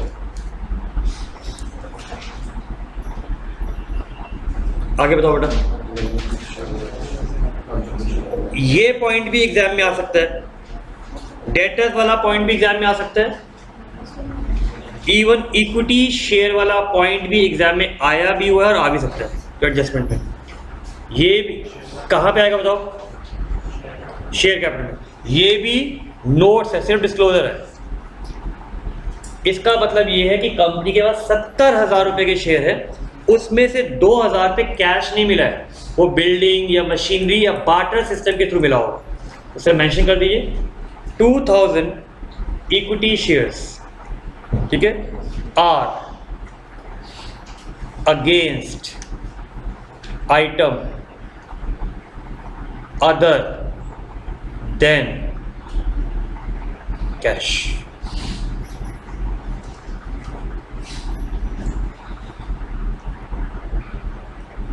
डन। नेक्स्ट जे क्या लिखा हुआ जी? क्या चीज है बेटा ये क्या होता है? Contingent liabilities. मैंने एग्जांपल बताया था इसका कि आपने मुझे चेक दिया, मैंने बैंक से डिस्काउंट कराया, तो जब तक आप पेमेंट नहीं करेंगे मेरे लिए कंटेंजेंट लायबिलिटी रहेगी। तो ये जहां मेरा P&L, जहां मेरी बैलेंस शीट फिनिश हो रही है, ये रही बैलेंस शीट। बैलेंस शीट के नीचे लिख दीजिए, सेम लाइन रिपीट कर दीजिए, BR 275 maturing on 30th June 14 is discounted।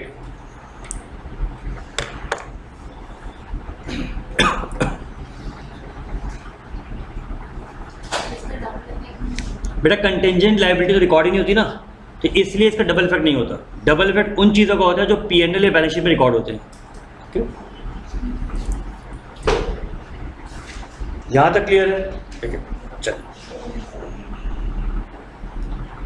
अब सिर्फ हमारा क्या रह गया, एक बार क्विकली देख लेते हैं। एडवांस टैक्स रह गया, TDS रह गए, ठीक है, पहले इसे कंप्लीट करते हैं। अभी मैंने आपको टैक्सेशन का पॉइंट सिखाया। टैक्सेशन में आपने ये सीख लिया कि एडवांस टैक्स और TDS हमेशा प्रोविजन फॉर टैक्स से एडजस्ट होता है। तो आइए, प्रोविजन हमने कहाँ लिखा हुआ है बेटा?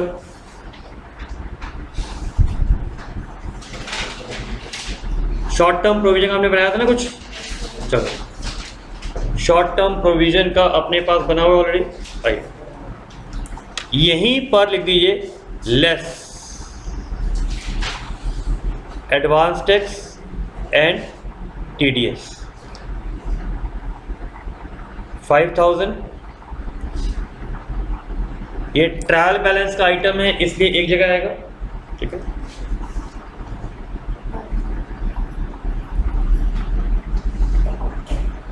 इतना कंफर्टेबल? क्लास में मैंने रिपीट किया था, कुछ बुक्स के अंदर इसको माइनस ना करके एसेट साइड पे short term loans and advance में भी दिखाया हुआ है, but right approach is this. Comfortable यहाँ तक? तो एडवांस टैक्स हमने कर लिया, TDS हमने कर लिया। अब मुझे डिवेंचर्स का बताइए। डिवेंचर कितने के थे बेटा अपने पास? 30 के। उसका 10% कितना होगा बेटा? ये हिडन एडजस्टमेंट होती है। इंटरेस्ट वाली एडजस्टमेंट क्वेश्चन में कभी लिखी नहीं होगी, आपको खुद देखना होगा। 30 का 10% 3000 होना चाहिए। इसका मतलब 3000 का इंटरेस्ट मुझे डिवेंचर पे पे करना है। चेक करिए ट्रायल में कितना मुझे और पे करना है अभी, ठीक है। ये पॉइंट शायद फर्स्ट सेमेस्टर में फाइनल अकाउंट्स में भी आपने सीखा होगा। जब लोन का इंटरेस्ट होता है तो कुछ आउटस्टैंडिंग इंटरेस्ट है, तो वो इंटरेस्ट मुझे कभी ना कभी तो ऐड करना है। ठीक है। तो इंटरेस्ट का पॉइंट ध्यान रखना, कई बार ये लिखा नहीं होगा, आपको खुद मेंशन करना, ठीक है। चलिए डबल इफेक्ट लेते हैं इंटरेस्ट के। कितना इंटरेस्ट आएगा बेटा बताओ? 1500। एक इफेक्ट तो आ गया, एक इफेक्ट। दूसरा इफेक्ट बताइए मुझे, सेकेंड इफेक्ट चाहिए मुझे इसका। Outstanding, very good. आउटस्टैंडिंग कहाँ आते हैं? बैलेंस शीट में आते हैं। बैलेंस शीट में अदर करंट लायबिलिटीज में आउटस्टैंडिंग है, आउटस्टैंडिंग इंटरेस्ट कितना है बेटा? यहां मैं क्लियर कर देता हूं, आपने शायद वर्ड सुने होंगे, डिबेंचर इंटरेस्ट दो तरह से बोला जाता है, interest accrued and due, interest accrued and not due. कोई भी इंटरेस्ट हो, एक्रूड तो हो चुका है, आउटस्टैंडिंग तो हो चुका है, तो it has to be in the other current liability. तो डोंट गेट कंफ्यूज कि ये ऐसा ड्यू नहीं हुआ, ये नॉट ड्यू है, इररिलेवेंट है मेरे लिए। मेरे लिए अगर आउटस्टैंडिंग है तो वो अदर करंट लायबिलिटी में आएगा, ठीक है। तो एडवांस टैक्स हो गया, टीडीएस हो गया, P&L एप्रोप्रिएशन मैंने छोड़ा हुआ है अभी आपके लिए, डिविडेंड पेड मैंने छोड़ा हुआ है अभी तक, ठीक है। उसके बाद हमने एक प्रपोज डिविडेंड का आइटम छोड़ा हुआ है और दो रिजर्व के, ये तीन, ये सारे आइटम P&L एप्रोप्रिएशन के। तो at least we can close the question till now. सिर्फ एप्रोप्रिएशन रहेगा, वो हम क्लास में करेंगे। तो एग्जाम में भी आए, यहाँ तक पहले क्वेश्चन को कंप्लीट कर लेना, ठीक है। Let's start. अब देखिए सबसे पहले क्लोज कहाँ से करेंगे? P&L से। इसका प्रॉफिट आएगा, फिर वो आगे ट्रांसफर करोगे आप। चलिए क्विकली अब प्लीज लेट्स क्लोज इट। जल्दी से मुझे इसके आइटम बताइए जरा। 340 एंड दिस कितना आएगा? 340 वो दो।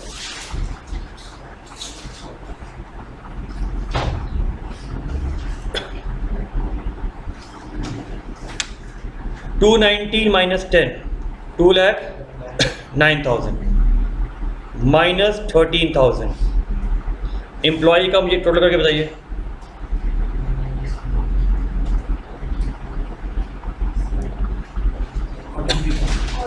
चेक कर लेना एक बार। 43 आ रहा है बेटा? ठीक।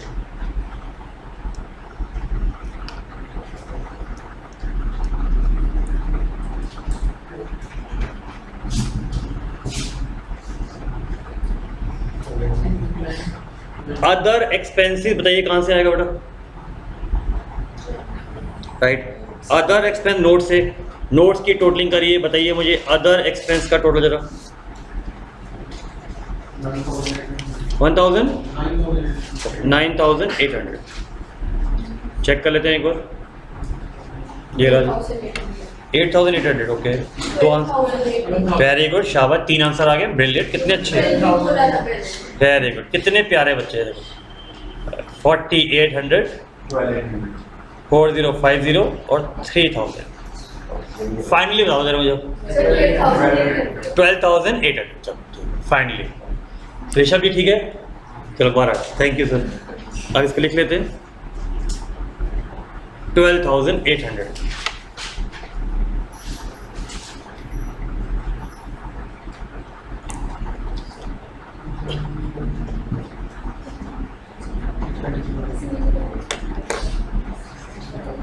बोलो बोलो, पूछा करो यार। हाँ, टोटल बताओ भाई, टोटल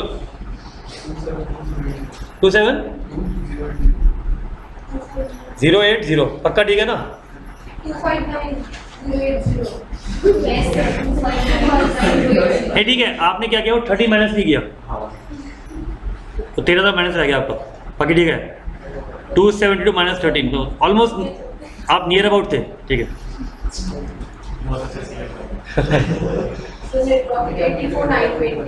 एक मिनट, 259,080।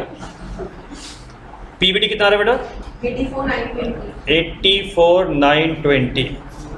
चेक कर लेते हैं, सॉल्यूशन मैंने दिया है इसमें एक बार। बिल्कुल ठीक है जी, मैच कर गया। चलो 50% टैक्स बताओ जी बेटा। इमीडिएटली इस 42460 को एक जगह और लिखना है हम लोगों को। कहाँ पर? Short term provision.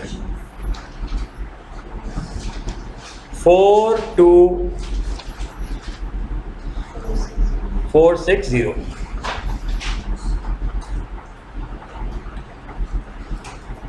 तो अपने पास सॉरी पैट आ जाएगा 42460। पी एंडर हमारा ओवर हो चुका है। ठीक है, चलो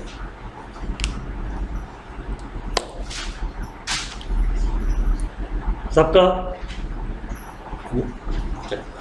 अब सिर्फ हमने क्या छोड़ा? P and L appropriation. बेटा पी एंडर एप्रोप्रिएशन का इम्पैक्ट सिर्फ दो जगह होता है, सिर्फ दो जगह, रिजर्व सरप्लस में एंड शॉर्ट टर्म प्रोविजन। तो बारिंग देम, एक्सेप्ट देम, बाकी सारे क्लोज कर लो। तो मैं आप अप्रोच बताऊँ, मैं क्वेश्चन कैसे स्टार्ट किया था। पहले फॉर्मेट बनाए थे, तो 5 मिनट्स में रिलैक्स होकर एग्जाम में फॉर्मेट रेडी करें, वो रेडी होगा। सिर्फ पंचिंग करनी है आपको, बता कुछ नहीं करना। ठीक है, उसके बाद 5 मिनट्स में आपके क्रेडिट के सारे आइटम हो जाएंगे, 10 मिनट में आपके डेबिट के सारे आइटम प्लेस हो जाएंगे, 10 मिनट्स में आपकी सारी एडजस्टमेंट हो जाती हैं। क्लोज कर लो, आधे घंटे में क्वेश्चन इतना हमारा रेडी हो जाएगा, इजीली हो जाएगा। ठीक है, पी एंड एल एप्रोप्रिएशन सिर्फ रिजर्व सरप्लस और शॉर्ट टर्म प्रोविजन को इफेक्ट करेगा आपको। ठीक है, आराम। ठीक है, तो इसीलिए सबसे पहले हम क्या करेंगे, बाकी सारे क्लोज करेंगे। जल्दी से अपने बाकी सारे लेजर्स नोट्स क्लोज करो जल्दी से। एक मिनट आप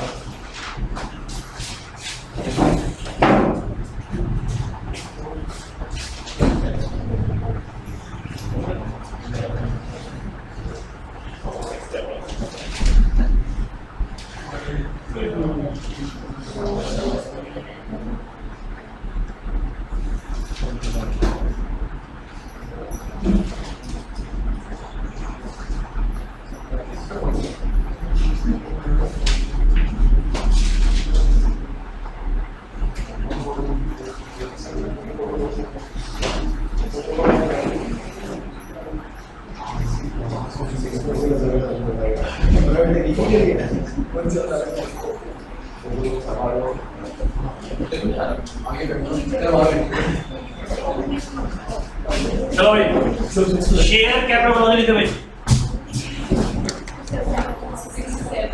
67,000 और साथ साथ अब इसको ट्रांसफर भी करो भाई। 67 जो भूल जाओगे, 67,000 रिजर्व सरप्लस सबसे लास्ट में करेंगे, छोड़ दीजिए इसको।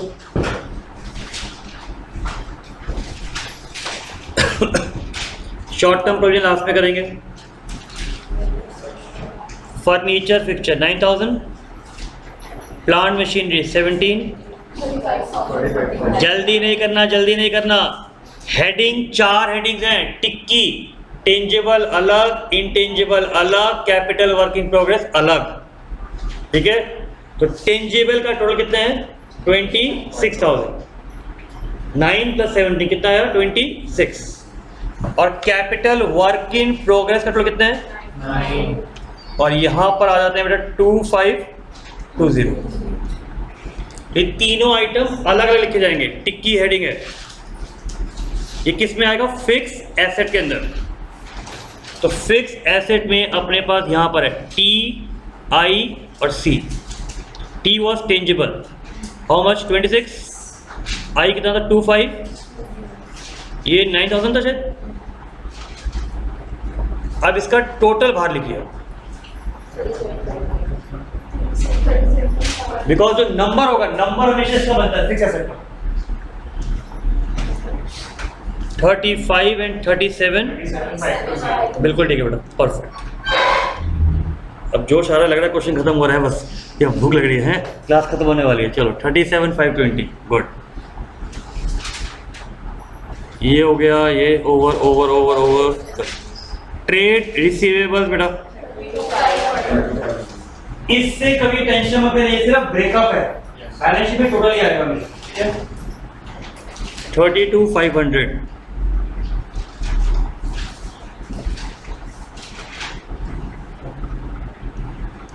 कैश कितना था बेटा?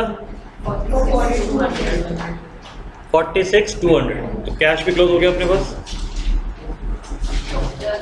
ये हो गया, ये हो गया। अदर एक्सपेंस हम कर चुके हैं close. So it means everything is over.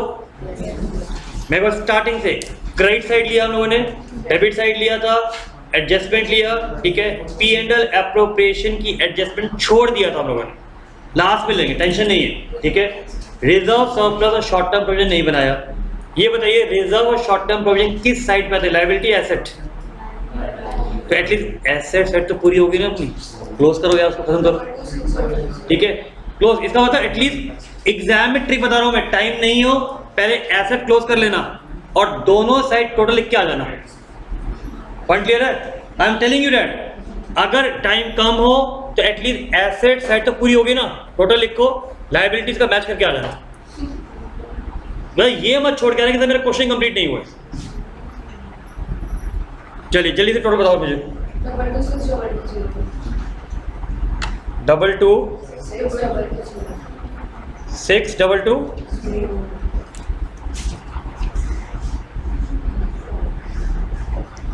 वो ठीक है, वो डिफरेंस इसकी वजह से आ रहा है, लोन की वजह से। क्लियर हो गया यहाँ तक? चलिए सबका डन क्विकली। चलिए अब सिर्फ अपना क्या रह गया, अब सिर्फ हमें पी एंड एल एप्रोप्रिएशन, ठीक है। सिर्फ 5 मिनट लगेंगे मुझे इसके अंदर। पी एंड एल एप्रोप्रिएशन हम पहले ऐसे बनाते थे टी शेप में अर्लियर। इसका मतलब क्या होता है, जैसे पार्टनरशिप बनता था, प्रॉफिट आया, उसमें से सैलरी देना है, मुझे इंटरेस्ट देना है, basically opening plus closing profit, उसमें से जिसको मुझे पैसे देने हैं ओनर्स को मैं दे देता हूँ। सिर्फ फर्क क्या है, अब ये ऐसे नहीं बनता, ठीक है। अब ये जो बनेगा it will be prepared right, reserve surplus के नीचे बनता है ये, ठीक है, इसके नीचे बनेगा। मेरे पास ये स्पेस नहीं है इसलिए मैं नेक्स्ट पेज पे ले रहा हूँ। ये रिजर्व सरप्लस का पार्ट बनेगा, तो P and L appropriation is now part of reserve and surplus. कैसे, पहले देख लीजिए, प्लीज देख लीजिए। Opening balance of P and L, आपके बैंक में जो ओपनिंग पैसा पड़ा हुआ है देखिए कितना है, सिंपल। इसमें करंट ईयर का पैट ऐड कर दो। अगर पार्टनरशिप में याद करिए पी एंड एल से एप्रोप्रिएशन में आता था, उसमें ओपनिंग बैलेंस ऐड हो गया, कितना है पैट? 42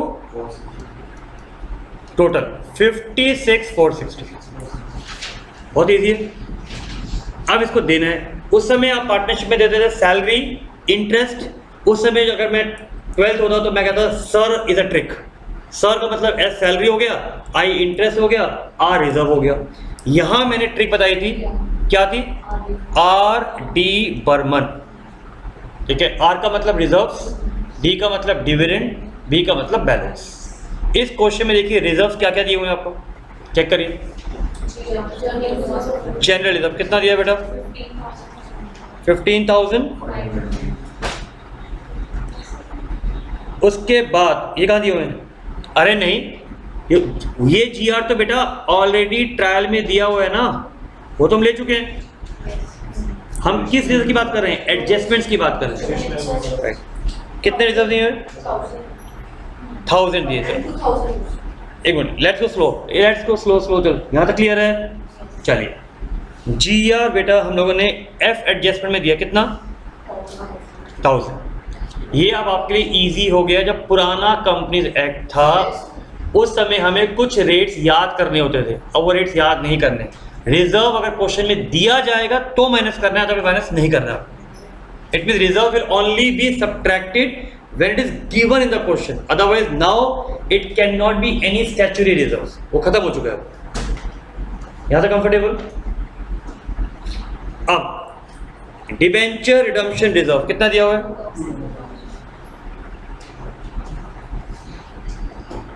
एग्रीड बेटा, ये एडजस्टमेंट है, सबके डबल इफेक्ट होने चाहिए।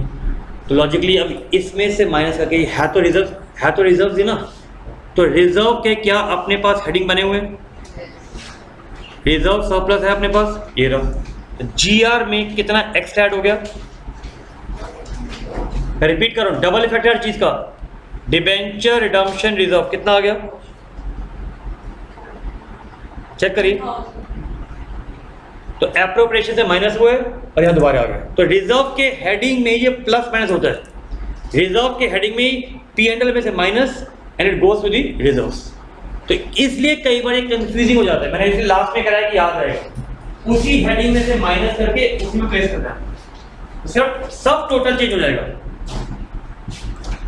नेक्स्ट क्या रह गया बताइए, रिजर्व क्लियर, अब सिर्फ डिविडेंड रह गया,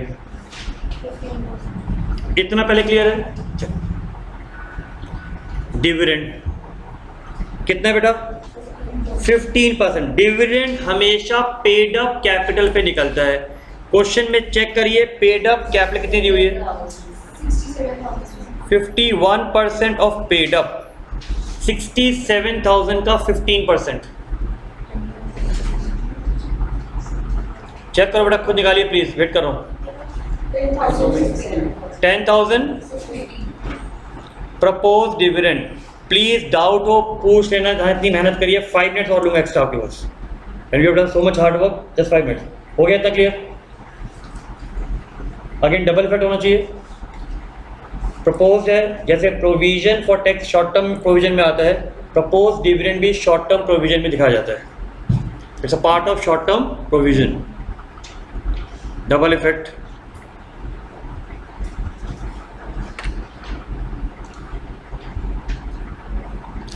इसीलिए हमने वॉल हेडिंग अभी तक क्लोज नहीं किया था। कितना आइटम है?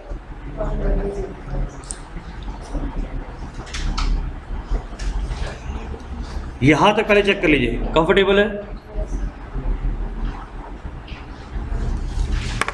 मैं क्विकली एक बार समाप्त कर रहा हूं एक बार। हम क्या बना रहे हैं, लास्ट पार्ट हमारा क्वेश्चन ओवर हो चुका है P&L प्रिपरेशन से। ओपनिंग क्वेश्चन में दिया हुआ था, ये पैट अपने पास आया, इतना प्रॉफिट है जो हम शेयर होल्डर को बांट सकते हैं। कंपनी कह रही है इसमें से इतना रिजर्व में रख लो, तो हमने यहाँ से हटा के इस पॉकेट से निकाला, इस पे रख दिया। नाम क्या हो गया, GR ओवर हो गया। कंपनी ने कहा 15% डिविडेंड दे देते हैं, कितना 10,050। इसका सेकेंड इफेक्ट कहाँ था, शॉर्ट टर्म प्रोविजन में। ये रहा बेटा, ये देखिए क्वेश्चन यहाँ फिनिश हो जाना चाहिए था, लेकिन मोदी गवर्नमेंट मानती नहीं है। इसमें एक टैक्स लगता है बेटा, ठीक है, इसमें टैक्स लगता है, ये आपके लिए ऐड करो बेटा, मैंने ये सेकंड क्लास में कराया था, कॉर्पोरेट डिविडेंड टैक्स। अब रूल ये है कि इंडिया में अगर रिलायंस, इन्फोसिस, विप्रो, TCS, ICICI कोई भी कंपनी अगर डिविडेंड देती है तो उस पर टैक्स भी उस कंपनी को ही पे करना है। हम जैसे शेयर होल्डर्स आप टैक्स उस पर पे नहीं करते, बिकॉज इसमें केस ये आया था, शेयर होल्डर्स ने हाई कोर्ट में कहा भैया कंपनी जब डिविडेंड देती है तो हमारा फायदा नहीं होता, कंपनी का भी बेनिफिट होता है, कंपनी की मार्केट में रेपुटेशन बढ़ती है, और company is a rich entity, share holders are the individual poor guys. इसलिए लॉ ने, इनकम टैक्स ने वो लायबिलिटी हमारे से हटा के किस पे ट्रांसफर कर दी है, कंपनी पे। तो हर डिविडेंड पे आपको डिविडेंड टैक्स देना मैंडेटरी है। इसका रेट, ये भी क्वेश्चन में लिखा नहीं होगा, आपको करना है, ठीक है। इसका रेट मैंने क्लास में लिखवाया था, क्या था, 17.304%, ठीक है। ये कैसे आया, इसका ब्रेकआउट बताया तो जल्दी से आपको। 15% बेस रेट है, इस पे 12% सरचार्ज लगता है, ठीक है। 15 का 12% आता है 1.8, ये बन जाता है 16.8%, ठीक है। इसके ऊपर लगता है एजुकेशन सेस 3%। सब कुछ ऐड करके फाइनल रेट कितना लिखवाया था ये, 17. आप बेटा इस रेट को याद कर लीजिएगा बस, ठीक है। पहले ये रेट कुछ बुक्स में आप देखिएगा 16.995 लिखा हुआ है, वो इसलिए लिखा हुआ है पहले सरचार्ज 10% था, तो 17.304% रेट याद रखिएगा। ये किस चीज का बताया था, कॉर्पोरेट डिविडेंड टैक्स कहते हैं इसको हम लोग।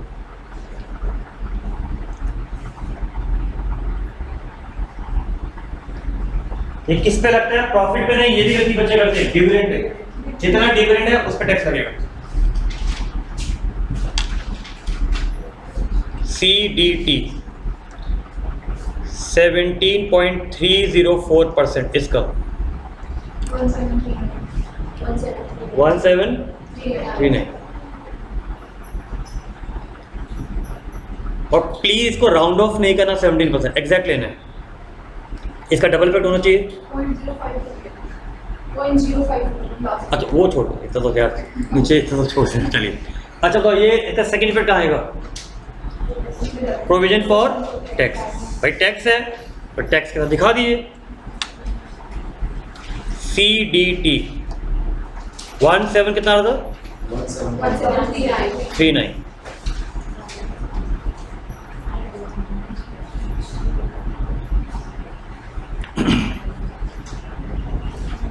हो गया। अब देखिए लास्ट पॉइंट। बिल्कुल बेटा, टैक्स पे करना है ना। हमने एक चीज़ छोड़ी है अभी तक। क्या चीज़ छोड़ दी है? एक डिविडेंड मैंने नहीं लिया। चेक करिए, जल्दी से चेक करिए, डिविडेंड किस ईयर का मैंने नहीं लिया है। 12-13 का देखिए बेटा। 12-13 करंट ईयर है, प्रीवियस ईयर है। क्विकली देखिए लास्ट आइटम, डिविडेंड रह गया 6000। मैं भूल गया था। प्रीवियस ईयर का डिविडेंड ट्रायल में क्या कर रहा है? ये एरर होता है। गलती से आप प्रॉफिट से माइनस करना भूल गए थे, अब कर दीजिए, क्या दिक्कत है? ओपनिंग में से सिर्फ इसको माइनस करना होता है। मैं रिपीट कर रहा हूं भाई, डिविडेंड हमेशा माइनस होना चाहिए ना। यहां हमने माइनस ही किया है ना। अगर ये ट्रायल में आ रहा है इसका मतलब कंपनी लास्ट ईयर इसको माइनस करना भूल गई थी, तो इसीलिए आप इस बार ओपनिंग में से माइनस कर दीजिए, तो कुछ नहीं होगा इसका। सिर्फ कुछ बेटा ट्रायल है, ट्रायल है तो इसका इफेक्ट तो एक ही होगा ना बेटा, तो सिर्फ ओपनिंग में से लेस होगा। अब मुझे जल्दी से बैलेंस निकाल के दिखाइए। बिल्कुल माइनस है बेटा, सारी चीजें ये माइनस है। जल्दी से मुझे अब टोटल बता दो बस। 35,671 ये P&L की फिगर आ गई अब 35,671।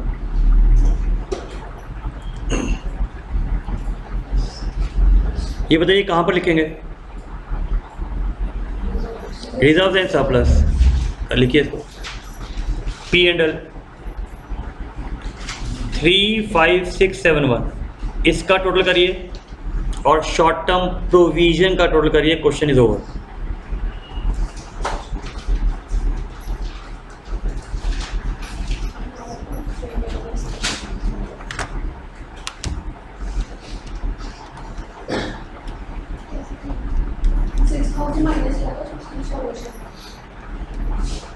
क्या हो गया बेटा? बोल बोल बोल बेटा। सॉल्यूशन में वो एडवांस से डिटेल्स माइनस नहीं करा, वो वहाँ दिखा दिए और कुछ नहीं है, इसलिए वो टेंशन बढ़ता है। हाँ जी कितना आ रहा है? शॉर्ट टर्म प्रोविजन बताइए। 35,671 मेरा 48,249 आ रहा है शॉर्ट टर्म प्रोविजन। रिजर्व कितना कह रहे हो बेटा? रिजर्व 30। क्या बोल रहे हो यार? 5417। अब CA की बात आई ना। 5417 ठीक है, कंपनी का फर्क है। चलो 54,171 ठीक है। चलिए लेट्स प्लेस इट बेटा, सपोज इट। आइए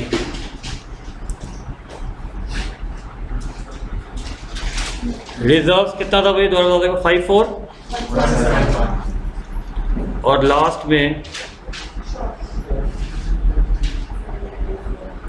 48,249 था शायद। यस अब चेक कर लीजिए, टोटलिंग की जाए, घर जाकर कर लीजिएगा। होपफुली मैच करना चाहिए। यस कर रहे हैं मैच ना? Thank god. चलो डबल इफेक्ट मैच करेगा। I still take one more class. एक दो क्वेश्चन मुझे और पॉइंट समझाने हैं, तो I am not winding up topic today, will wind up topic on Saturday. सिर्फ एक आपको होमवर्क दे रहा हूँ, it will save our time. Please kindly question number 8 घर से करके आइएगा, तुम्हारा टाइम सेव हो जाएगा। Right, doubts I take the class. ठीक है, तो सिर्फ हमारा एक क्वेश्चन है 9 जो मैं क्लास में कराऊंगा। तो Saturday we will wind up this topic. ठीक है, थैंक यू।